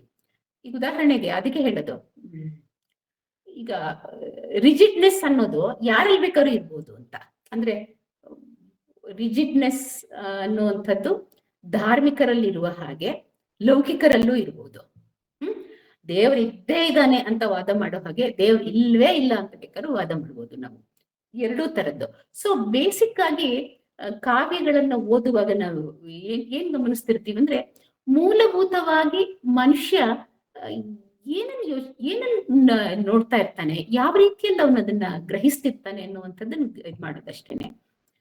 ನಿಮ್ಗಿಲ್ಲಿ ಅಲ್ಲಮಪ್ರಭು ಬೇಡ, ಮಾಯೆ ಬೇಡ ಬಿಡಿ, ಅಥವಾ ವೀರಶೈವ ಧರ್ಮ ಬೇಡ, ಜೈನ ಧರ್ಮ ಬೇಡ ಬಿಡಿ. ಬಟ್ ಈ ಕಾವ್ಯದ ಒಳಗಡೆ ಒಬ್ಬ ಮನುಷ್ಯ ಹೇಗೆ ಎಲ್ಲವನ್ನು ದಾಟಿ ಮೇಲ್ ಹೋಗ್ತಾನೆ ಅನ್ನೋದಾದ್ರೆ, ಈಗ ನಾವು ನಮ್ಮೆಲ್ಲ ಸಣ್ಣತನಗಳನ್ನ ಬಿಟ್ಟು ಹೇಗೆ ನಾವು ಮೇಲ್ ಹೋಗ್ಬೇಕು ಅನ್ನೋ ನಮ್ಮ ಉನ್ನತೀಕರಣ. ಆ ಉನ್ನತೀಕರಣ ಯಾವ ರೀತಿಯಲ್ಲಿ ಬೇಕಾದ್ರೂ ಇರ್ಬೋದು. ಅದು ಧರ್ಮದ ಮೂಲಕವೇ ಅಂತಲ್ಲ, ಸ್ವರ್ಗಕ್ಕೆ ಸೇರ್ಬೇಕು ಅಂತಲ್ಲ. ನಮ್ಮ ಸಣ್ಣತನಗಳನ್ನ ಅಥವಾ ನಮಗ್ ಬರುವಂತಹ ತೊಡಕುಗಳನ್ನ ಬಿಡಿಸ್ಕೊಂಡು ಮೇಲಕ್ಕೆ ಹೋಗೋದು ಹೇಗೆ ಅಂತ. ಕಾವ್ಯವನ್ನ ನೀವು ಹೇಗ್ ಓದ್ತೀರಾ, ಯಾಕೆ ಓದ್ತೀರಾ ಅನ್ನೋದು ಅದು ನಾವೇ ಕಂಡ್ಕೊಳ್ಬೇಕಾದಂತ ಒಂದು ವಿಷಯ. ಅದಕ್ಕೆ ರಿಚರ್ಡ್ ಖಾಸಗಿ ಓದು ಅಂತ ಕರೆಯೋದು. ಅದಕ್ಕೆ ನಾನು ಈ ಕಾಲದವಳು, ನನಗೆ ಧಾರ್ಮಿಕತೆ ನನ್ನ ಜೀವನದಲ್ಲಿ ಬೇಕಾಗಿಲ್ಲ, ತುಂಬಾ ದೊಡ್ಡ ಪಾತ್ರ ಏನೂ ಇಲ್ಲ. ಆದ್ರೆ ಕನ್ನಡ ಕಾವ್ಯ ಎಲ್ಲ ಧಾರ್ಮಿಕ ಕಾವ್ಯ ಆದ್ರೂ ನಾನು ಈ ಕಾವ್ಯಗಳನ್ನ ನನ್ನದೇ ಕಾರಣಗಳಿಗಾಗಿ ಓದ್ತೀನಿ. ನಾನು ಫೀಲಿಂಗ್ಸ್ ಏನು ಮನುಷ್ಯಂದು, ಅವನು ಹೇಗೆ ಅದನ್ನ ದಾಟಿ ಬರ್ತಾನೆ, ಯಾಕೆ ಅವನು ಇಷ್ಟೊಂದು ಇದ್ ಮಾಡ್ತಾನೆ. ಅಲ್ಲಮನಂಥ ಒಬ್ಬ ವ್ಯಕ್ತಿಯನ್ನ ಚಾಮರಸನಿಗೆ ಯಾಕೆ ಹೀಗ್ ನೋಡ್ಬೇಕು ಅನ್ನಿಸ್ತು, ಅಥವಾ ಯಾಕೆ ಹೀಗ್ ತೋರಿಸ್ಬೇಕು ಅನ್ನಿಸ್ತು ಜನರಿಗೆ, ಹಿಂಗೆ ಕಾರಣಗಳು ಬೇಕಾದಷ್ಟಿರ್ತವೆ. ನಿಮಗೆ ಅಂಥ ಒಂದು ಅರ್ಜಿ ಬಂದಾಗ ಈ ಕಾವ್ಯಗಳ ಮೂಲಕ ನಾನು ಏನ್ ಹುಡುಕ್ತಾ ಇದ್ದೀನಿ, ಎಲ್ಲವೂ ಹುಡುಕಾಟವೇ. ಕಾವ್ಯದ ಓದು ಕೂಡ ಒಂದು ಹುಡುಕಾಟವೇ. ನಾವು ನಮ್ಮೆಲ್ಲ ಹುಡುಕಾಟವನ್ನು ನಮಗೋಸ್ಕರನೇ ಮಾಡೋದು, ಮತ್ತು ರಿಚರ್ಡ್ ಹೇಳೋದು ನಮಗೋಸ್ಕರವೇ ಮಾಡಬೇಕು. ಅದು ಪರೀಕ್ಷೆಗೆ ಓದಕ್ಕೆ ಗದ್ಯಾನುವಾದ ಸಾಕು, ಬರೆದ್ರೆ ನಂಬರು ಬರುತ್ತೆ, ಪಾಸ್ ಆಗ್ಬೋದು. ಕಾವ್ಯದ ಓದು ನಮಗೋಸ್ಕರವೇ ಮಾಡ್ಕೊಳ್ಳುವಂತ ಒಂದು ಓದು. ಹಂಗಂತ ಜಗತ್ತಲ್ಲಿರೋರು ಎಲ್ರು ಕಾವ್ಯದ ಮೂಲಕವೇ ಎಲ್ಲನೂ ಅರ್ಥ ಮಾಡ್ಕೋತಾರೆ ಅಂತಲ್ಲ. ಎಷ್ಟ್ ಜನ ಇದೀವಿ ನಾವು ಸಾಹಿತ್ಯ ಓದೋರು, ಅದರಲ್ಲಿ ಕನ್ನಡ ಸಾಹಿತ್ಯ ಓದೋರು ಎಷ್ಟು ಜನ, ಅದ್ರೊಳಗಡೆನು ಆಧುನಿಕ ಪೂರ್ವ ಸಾಹಿತ್ಯ ಓದೋರು ಎಷ್ಟು ಜನ ಇದೀವಿ? ಇಲ್ಲ, ಫ್ಯೂ. ಇದು ನಮ್ಗಿದ್ರಲ್ಲಿ ಏನೋ ಇದೆ ಅನ್ಸತ್ತೆ, ಇದ್ರ ಮೂಲಕ ನಾವೇನೇನೋ ಕಾಣ್ಕೋಬೇಕು ಅನ್ಸತ್ತೆ, ಅದಕ್ಕೆ ನಾವು ಓದ್ತೀವಿ. ನಿಮ್ಗೂ ಆ ಥರದ್ದು ಏನೋ ಒಂದು ಕಾಣ್ಕೋಬೇಕು ಅನ್ಸತ್ತೆ, ಅವಾಗ ನೀವು ಅದನ್ನ ಓದ್ತೀರಾ. ಪ್ರಯತ್ನ ಪಡಿ. ನಿಮ್ಗೂ ಇದ್ರೊಳಗೆ ನಿಮ್ಗೆ ಬೇಕಾಗಿದ್ದೇನೋ ಸಿಗ್ತದೆ ಈ ಕಾವ್ಯದ ಒಳಗಡೆ. ಅಷ್ಟಿಲ್ಲದೆ ಈ ಸಾಹಿತ್ಯ ಅನ್ನುವಂಥದ್ದು ಇಷ್ಟು ಪವರ್ಫುಲ್ ಆಗಿ, ನಾನ್ ಬರೀ ಕನ್ನಡದ ಬಗ್ಗೆ ಮಾತ್ರ ಹೇಳ್ತಾ ಇಲ್ಲ, ಇನ್ ಜನರಲ್ ಆಗಿ ನೀವು ಗಿಲ್ಗಮಿಶ್ ಕಾವ್ಯದಿಂದ ಹಿಡಿದು 5,000 ವರ್ಷದಿಂದ ಹಿಡಿದು ಕಾವ್ಯದ ಇತಿಹಾಸ ಇದೆ ನಮ್ಮಲ್ಲಿ. ಯಾಕೆ 5,000 ವರ್ಷದ ಹಿಂದಿನ ಕಾವ್ಯವು ಇವತ್ತಿನವರೆಗೂ ಉಳ್ಕೊಂಡು ಬಂದಿದೆ, ಯಾಕೆ ಇವತ್ತಿನವರೆಗೂ ಜನ ಅದನ್ನು ಓದ್ತಾರೆ ಅಂದ್ರೆ ದೇರ್ ಇಸ್ ಸಮಥಿಂಗ್, ಏನೋ ಇದೆ ಅದ್ರೊಳಗಡೆ. ಅದರ ಮೇಲಿನ ಲೇಯರ್ಗಳನ್ನ ನೀವು ತೆಗೆದ್ರೆ ಅದರ ಆಳದಲ್ಲಿ ನಿಮ್ಗೆ ಏನೋ ಸಿಗ್ತದೆ, ಅದನ್ನ ಹುಡುಕೋಬೇಕು ನಾವ್ ಅಷ್ಟೇನೆ. ನಾನು ಅದಕ್ಕೆ ಹೇಳಿದ್ದು. ಮತ್ತೆ ಎಸ್ ಮೇಡಮ್, ಕರೆಕ್ಟ್. ನೀವು ಹೇಳ್ದಂಗೆ ಅಗ್ರಿ. ಯಾಕಂದ್ರೆ ನೀವೇ ಮುಂಚೆ ಹೇಳಿದ್ರಿ, ಭಗವದ್ಗೀತೆಯನ್ನ ಓದಿ ಅವ್ರವ್ರಿಗೆ ತಿಳಿದಂಗೆ 3 ಬಗೆಯಲ್ಲಿ 3 ಜನ ಬೇರೆ ಬೇರೆ ಅದನ್ನ ತಿಳ್ಕೊಂಡ್ರು. ಸೊ ಹಾಗೆ ನಾವು ಎಲ್ಲ ಓದಿದ್ರೆ ನಮ್ಗೆ ಬೇರೆ ಬೇರೆ ಅಂಶಗಳನ್ನ ನಾವು ತಿಳ್ಕೊಳ್ಬಹುದು. So okay, correct. ಅದು ನಮ್ಮ ಇಂದಿನ ಆಧುನಿಕ ಬದುಕಿಗೆ ಎಷ್ಟು ಅಪ್ಲಿಕೇಬಲ್ ಆಗುತ್ತೆ ಅನ್ನೋದು ಸೆಕೆಂಡ್ ಅಲ್ಲ ಅಲ್ಲ ಜೊತೆಗೆ ಕಾವ್ಯದ ಮೂಲಕನೇ ಅದೆಲ್ಲ ಸಿಕ್ಬಿಡುತ್ತೆ ಅಂತ ನಾ ಹೇಳುದು. ಕೆಲವು ಸತಿ ಟ್ರಾವೆಲಿಂಗ್ ಅಲ್ಲಿ ನಮ್ಗೆ ತುಂಬಾ ದೊಡ್ಡ ವಿಷನ್ ಸಿಗುತ್ತೆ ಅನ್ಸುತ್ತೆ, ಪ್ರಯಾಣ ಮಾಡುವಾಗ ತುಂಬಾ ದೊಡ್ಡ ವಿಷನ್ ಸಿಗುತ್ತೆ ಅನ್ಸುತ್ತೆ. ಟ್ರಾವೆಲರ್ಸ್ ಆಗ್ತಾರೆ ಅವರು, ಜಗತ್ತಲ್ಲಿ ಸುತ್ತುತ್ತಾರೆ. ಜನ ಇದೇನ್ ಕಾಲಿಗೆ ಚಕ್ರ ಕಟ್ಕೊಂಡವ್ರಂಗ್ ಸಾಧುಗಳೆಲ್ಲ ಇದ್ರಲ್ಲ, ಸುಮ್ಮನೆ ತಿರುಗ್ತಾ ಇದ್ರು ಅಂತಾರೆ. ತಿರುಗ್ತಾ ಇದ್ರು ಅಂದ್ರೆ ಅವ್ರ ಅದ್ರಲ್ಲಿ ಕಾಣ್ತಾ ಇದ್ರು, ಚಿತ್ರ ಬರೀತಾರೆ, ಚಿತ್ರ ನೋಡ್ತಾರೆ. ಎಷ್ಟು ಜನ ಚಿತ್ರ ನೋಡಿ ಸಂತೋಷ ಪಡೋರಿದ್ದಾರೆ. ಇನ್ನು ಹಂಗಾದ್ರೆ ಎಲ್ಲ ಧರ್ಮಗಳಲ್ಲೂ 99% ನನ್ನ ಪ್ರಕಾರ 99% ಧಾರ್ಮಿಕ ಸಾಹಿತ್ಯವೇ ಇರೋದು. ಯಾಕಂದ್ರೆ ತುಂಬಾ ದೊಡ್ಡ ಇದೇನೆ.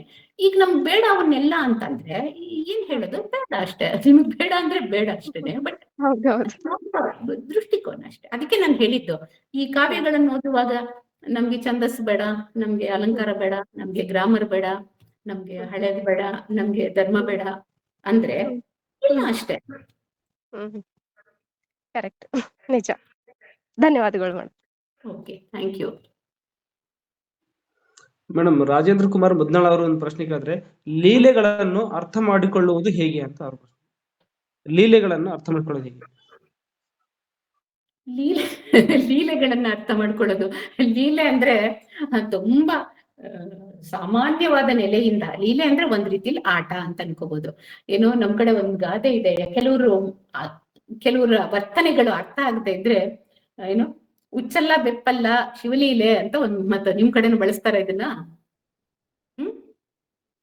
ಇಲ್ಲ ಮೇಡಮ್, ಬಳಸ್ತಿರ್ತಾರೆ ಮೇಡಮ್. ಅವಾಗ ಅಂದ್ರೆ ಯು ಕೆನಾಟ್ ಎಕ್ಸ್ಪ್ಲೈನ್ ಅಂತ, ಅವ್ನ್ ಯಾಕೆ ಹಂಗ್ ಮಾಡ್ತಿದ್ದಾನೆ ಅಂತ ನಮ್ಗೆ ಅರ್ಥ ಆಗದೆ ಇದ್ರೆ ನಾವ್ ಆತರ ನಮ್ ಕಡೆ ಬಳಸ್ತಾರ ಅದನ್ನ. ಓಕೆ, ಶಿವನ್ ಭಕ್ತರಾದ್ರೆ ಶಿವಲೀಲೆ ಅಂತಾರೆ, ಇನ್ಯಾರಾದ್ರೆ ರಾಮ್ಲೀಲಾ ಅಂತ ಕರೀತಾರೆ. ರಾಮ್ಲೀಲಾ ಗೊತ್ತಲ್ಲ ನಮ್ಗೆ, ಅದನ್ನು ದಟ್ ಈಸ್ ದ ಕ್ವಶನ್. ಅಂದ್ರೆ ಒಂಥರ ಆಟ ಅನ್ನೋದ್ರಿಂದ ಹಿಡಿದು ಆಡಿಸುವವನಿಗೆ ಅದು ಆಟ. ಯಾರು ಆಡಿಸ್ತಾರೆ, ಅಲ್ಲವ ಆಡಿಸ್ತಿದ್ದಾನೆ ಅವನಿಗದು ಆಟ, ಲೀಲೆ ಅನ್ನುವಂಥದ್ದು. ಆದ್ರೆ ಭಕ್ತರಾದವರಿಗೆ ಅದು ಲೀಲೆ. ಅದು ನೋಡೋರಿಗೆ, ಭಕ್ತರಲ್ಲದವರಿಗೆ ಅದೇನೋ ಹುಚ್ಚಾಟ ಅನ್ನಿಸ್ಬೋದು, ಅಥವಾ ಅದೇನೋ ಮೀನಿಂಗ್ಲೆಸ್ ಆಕ್ಟಿವಿಟಿ ಅನ್ನಿಸ್ಬೋದು, ಇದೆಲ್ಲ ನಂಬಕ್ಕಾಗಲ್ರಿ ಅಂತ ಅನ್ನಿಸ್ಬೋದು. ಆದ್ರೆ ನಂಬಿದವರಿಗೆ ಅದು ಲೀಲೆ. ಅದನ್ನ ಹೇಗ್ ಕಂಡ್ಕೊಳ್ಬೇಕು ಅನ್ನೋದು ಮೇಡಮ್, ಹೇಗ್ ಅದನ್ನ ಅಧ್ಯಯನ ಮಾಡ್ಲಿಕ್ಕೆ ಸಾಧ್ಯತೆಗಳಿದಾವ ಅಂತ ಹೇಳಿ ಒಂದು ಇಂಟೆನ್ಷನ್ಸ್ ಎಲ್ಲ ಅರ್ಥ ಮಾಡ್ಕೊಳಕ್ ಆಗಲ್ಲ. ಒಂದ್ಸರ್ತಿ ಈ ತರ ಮಾತಾಡ್ತಾರೆ, ಮತ್ತೊಂದ್ಸರ್ತಿ ಇನ್ನೊಂದು ಮಾತಾಡಿರ್ತಾರೆ. ಅದನ್ನ ಗ್ರಹಿಸೋದು ಹೇಗೆ ಅಂತ, ಯಾವ ಇನ್ನೊಂದರಲ್ಲಿ ಗ್ರಹಿಸ್ಕೊಳ್ಬಹುದು ಅಂತ. ಇಲ್ಲವೇ ಇದೆಲ್ಲಾನು ಇದೆಲ್ಲ ಧರ್ಮದ ವ್ಯಾಪ್ತಿಗೆ ಬರಲ್ಲ, ಧರ್ಮದ ಆಚೆಗೆ ಅಧ್ಯಾತ್ಮ ಅಂತ ಕರೀತಾರಲ್ಲ, ಅದರಲ್ಲಿ ರಾಮಕೃಷ್ಣ ಪರಮಹಂಸರನ್ನ ನಮ್ಮ ಕಾಲದ ಎಕ್ಸಾಂಪಲ್ ಆಗಿ ಅವರನ್ನು ಕೊಡ್ತಾರೆ. ಅವರು ಡಾನ್ಸ್ ಮಾಡ್ತಾ ಇದ್ರು, ಅವರು ತಮ್ಮನ್ನ ತಾವು ಎಷ್ಟರ ಮಟ್ಟಿಗೆ ಅವರು ಹೆಣ್ಣಾಗಿಸ್ಕೊಂಡಿದ್ರು ಅಂದ್ರೆ ನಾನು ಮುಟ್ಟಾದೆ ಅಂತ ಅವರು ಫೀಲ್ ಮಾಡ್ತಾ ಇದ್ರು ಅಂತೆಲ್ಲ ಹೇಳ್ತಾರೆ. ಇವೆಲ್ಲ ಒಂದು ಬಗೆಯಲ್ಲಿ ಒಂದು ಮಾನಸಿಕ ಸ್ಥಿತಿ ಅಷ್ಟೇ. ಅದನ್ನ ಇದು ಮಾಡಕ್ಕೆ ಅದನ್ನ ಹೆಂಗೆ ಹೇಳ್ಬೇಕು ಅಂದ್ರೆ ನಾನು ಅದರ ಎಕ್ಸ್ಪರ್ಟ್ ಅಲ್ಲ. ಎಲ್ಲವನ್ನು ಕೆನಾಟ್ ಎಕ್ಸ್ಪ್ಲೈನ್. ಐ ಥಿಂಕ್ ಯಾವ್ದಕ್ಕೂ ಹಿನ್ನೆಲೆ, ಅರ್ಥೈಸ್ಕೊಳ್ಳೋದಕ್ಕೆ ಹಿನ್ನೆಲೆ ಅಂತ ಎಲ್ಲದಕ್ಕೂ ಇರೋದಿಲ್ಲ. ಅದನ್ನ ನಾವಾಗೆ ಕಂಡ್ಕೊಳ್ಬೇಕಾಗುತ್ತೆ. ದಟ್ ಇಸ್ ಇಂಟೆನ್ಸಿಟಿ ಅಂತ. ಇಂಟೆನ್ಸಿಟಿ, ಉತ್ಕಟತೆ ಅಂತ ಒಂದ್ ಮಾತಿದೆಯಲ್ಲ. ಯಾರಿಗೋ ಈಗ ಕುವೆಂಪುಗೆ ಮಲ್ನಾಡು ನೋಡಿದ್ರೆ ಒಂದು ಉತ್ಕಟತೆ ಬರ್ತಾ ಇತ್ತು. ಅದ್ ಎಲ್ರಿಗೂ ಬರಲ್ಲ, ಮಲೆನಾಡಲ್ಲಿ ಇದ್ದವ್ರು ಎಲ್ರಿಗೂ ಬರಲ್ಲ, ನಮಗೂ ಬರಲ್ಲ ಅಲ್ವಾ. ಬೆಂಗಳೂರು ಎಲ್ರು ಏನ್ರಿ ಅದು ಕಾಂಕ್ರೀಟ್ ಕಾಡು ಅಂತಾರೆ. ಬೆಂಗಳೂರನ್ನ ಉತ್ಕಟವಾಗಿ ಅನುಭವಿಸುವವರು ಬೆಂಗಳೂರು ಬಿಟ್ರೆ ಬೇರೆಲ್ಲೂ ಬದುಕಕ್ಕಾಗಲ್ಲ ಅನ್ನೋರು ಇದಾರೆ ಜನ. ಎಷ್ಟು ಡಿಫ್ರೆನ್ಸ್ ಆಗಿರುವಂತದ್ದು. ನಾವು ಕಾಡನ್ನ ಒಪ್ಕೊಳ್ತೀವಿ, ಆತರ ಒಂದು ಮನಸ್ಥಿತಿಗೆ ಹೌದೌದು ಕಾಡ್ ನೋಡಿದ್ರೆ ಅನ್ಸಬಹುದು ಅಂತ ಒಪ್ಕೋತೀವಿ. ಕಾಂಕ್ರೀಟ್ ಕಾಡ್ ನೋಡಿದ್ರು ಹಂಗ ಅನ್ಕೊಳ್ಳೋರು ಇದ್ದಾರೆ ಅಂತ ನಾವು ಅನ್ಕೊಳಲ್ಲ. ಬೇಕಾದಷ್ಟು ಜನ ನಾನು ಕೇಳಿದ್ದೀನಿ, ಈ ಕಾಂಕ್ರೀಟ್ ಕಾಡಲ್ಲೇ ನಾವೆಲ್ಲವನ್ನು ಕಾಣ್ತೀವಿ ಅನ್ನುವಂಥವ್ರು ನಾವು ಕೇಳಿದೀವಿ. ದಟ್ ಇಸ್ ದ ಪರ್ಸನಾಲಿಟಿ, ಅದು ಅವರವರ ವ್ಯಕ್ತಿತ್ವ ಅಷ್ಟೇನೆ. ಅದು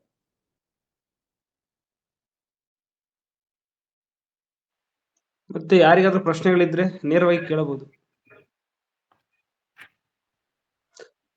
ಇಲ್ಲೊಂದು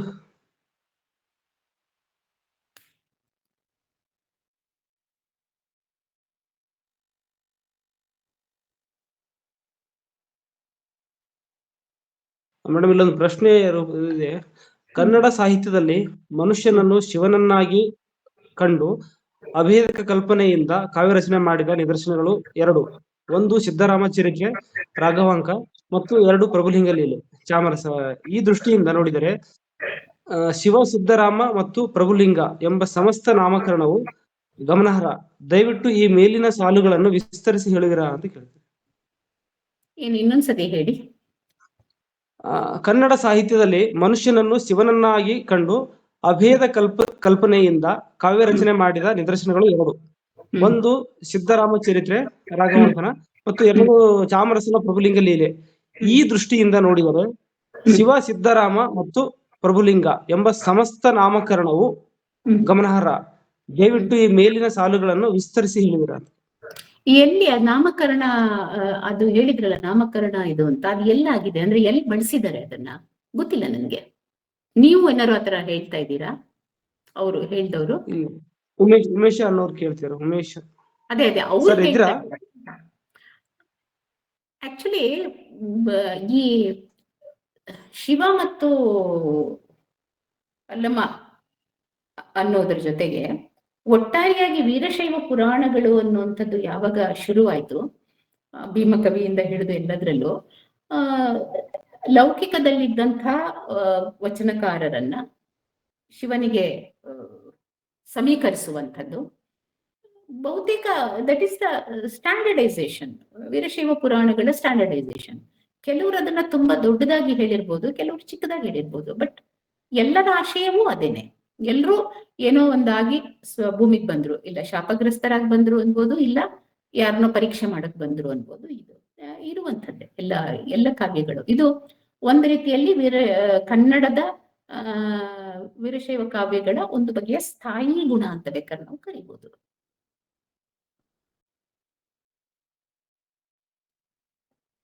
ಜಗು ಜವಳಿಗೆ ಅನ್ನೋರು ಹ್ಯಾಂಡ್ ರೈಸ್ ಮಾಡಿದೀರಾ? ಪ್ರಶ್ನೆ ಏನಾಗುತ್ತೆ? ಸರ್, ನಾ ಇವಾಗ್ಲೇ ಜಾಯ್ನ್ ಆಗಿದ್ದೆ, ನಂಗೇನು ಇದು ಅಷ್ಟಾಗಿದೆ. ಇವಾಗೇ ಜಾಯ್ನ್ ಆಗಿದೆ ಸರ್. ಪ್ರಶ್ನೆ ಏನಾದ್ರು ಇದೆಯಾ? ಇಲ್ಲ ಈಗ ಜಾಯ್ನ್ ಆಗಿದ್ದೀರಾ? ಇವಾಗ ಆಗಿದೆ ಸರ್. ಸರಿ. ಹಾ ಮುಗಿಸೋಣ. ಸರಿ. ಯಾರ್ಯಾರು ಬಿಟ್ಟಿದೆಯಾ? ಆಕ್ಚುಲಿ ಇವತ್ತಿನ ಚರ್ಚೆಯನ್ನ ನೋಡಿದ್ಮೇಲೆ ಗೊತ್ತಾಗುತ್ತೆ ನಮ್ಗೆ, ಪ್ರಾಯೋಗಿಕ ವಿಮರ್ಶೆಯ ಇತಿ ಮಿತಿ ಎರಡನ್ನೂ ನಮ್ಗೆ ಗೊತ್ತಾಗುತ್ತೆ. ಬೇಡ ಅಂದ್ರೂ ನಾವು ಪಠ್ಯದ ಆಚೆಗೆ ಹೋಗುವಂಥದ್ದು, ಪಠ್ಯದ ಹೊರಗಿನ ಮೂಲಕವೇ ನಾವು ಪಠ್ಯವನ್ನು ಓದುವಂತ ಒಂದು ಕೆಲಸ ಮಾಡ್ತೀವಿ. ಜಸ್ಟ್ ಸುಮ್ಮನೆ ಒಂದು ಜಿ.ಎಚ್. ನಾಯಕ್ ಅವರೆಲ್ಲ ಮಾಡಿದ್ಮೇಲೆ ನಂತರದಲ್ಲಿ ಈ ಬಗೆಯ ವಿಮರ್ಶೆಗಳು ಕನ್ನಡದಲ್ಲಿ ಇಲ್ವೇ ಇಲ್ಲ. ಅದಕ್ಕೋಸ್ಕರ ನಾನು ತುಂಬಾ ಚೌಕಟ್ಟು ಹಾಕೊಂಡು ಅದು ಹೇಗಿದೆ ಅಂತ ಹೇಳಿ ಸ್ವಲ್ಪ ಮಾಡುವ ಪ್ರಯತ್ನ ಮಾಡಿದೆ ಅಷ್ಟೇ. ಇಟ್ ಮೇ ಬಿ ಯೂಸ್ಫುಲ್, ಇದು ಉಪಯುಕ್ತವಾಗಿರ್ಬಹುದು ಅಂತ ಅನ್ಕೊಳ್ತೀನಿ. Okay, thank you so much. Bhandara Prakashana ನಡೆಸುತ್ತಿದ್ದ ಕಾವ್ಯ ಕರ್ನಾಟಕ 100 ಅನ್ನೋದು ಮತ್ತು ಹಳೆಗನ್ನಡ ಉಪನ್ಯಾಸ 20ರಲ್ಲಿ ತಮ್ಮ ವಿದ್ವತ್ಪೂರ್ಣವಾದಂತಹ ಉಪನ್ಯಾಸ ನೀಡಿದಂತಹ ಡಾಕ್ಟರ್ ಎಂ ಉಷಾ ಮೇಡಮ್ ಅವರಿಗೆ ಧನ್ಯವಾದಗಳನ್ನು ತಿಳಿಸುತ್ತೇನೆ. ಹಾಗೆ ಈ ಕಾವ್ಯ ಸರಣಿಯನ್ನ ಆಯೋಜಿಸಿದಂತಹ ಭಂಡಾರ ಪ್ರಕಾಶನಕ್ಕೂ ಮತ್ತು ಎಲ್ಲಾ ಸಂಯೋಜಕರಿಗೂ ಧನ್ಯವಾದಗಳನ್ನು ತಿಳಿಸುತ್ತೇನೆ. ಮತ್ತು ಈ ಚರ್ಚೆಯಲ್ಲಿ ಭಾಗವಹಿಸಿದ ಮತ್ತು ಕೇಳುಗರಾಗಿ ಭಾಗವಹಿಸಿದಂತಹ ಎಲ್ಲರಿಗೂ ಧನ್ಯವಾದಗಳು ತಿಳಿಸುತ್ತಾ ನನಗೆ ಈ ಅವಕಾಶಕ್ಕಾಗಿ ಎಲ್ಲರಿಗೂ ಧನ್ಯವಾದಗಳು ತಿಳಿಸುತ್ತೇನೆ.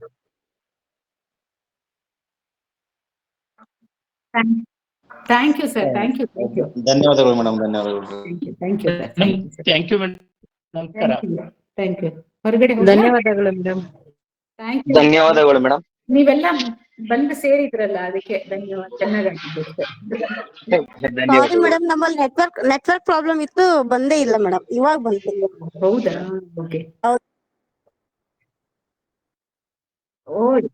Okay okay sir. Okay sir, okay, thank you sir. Okay sir.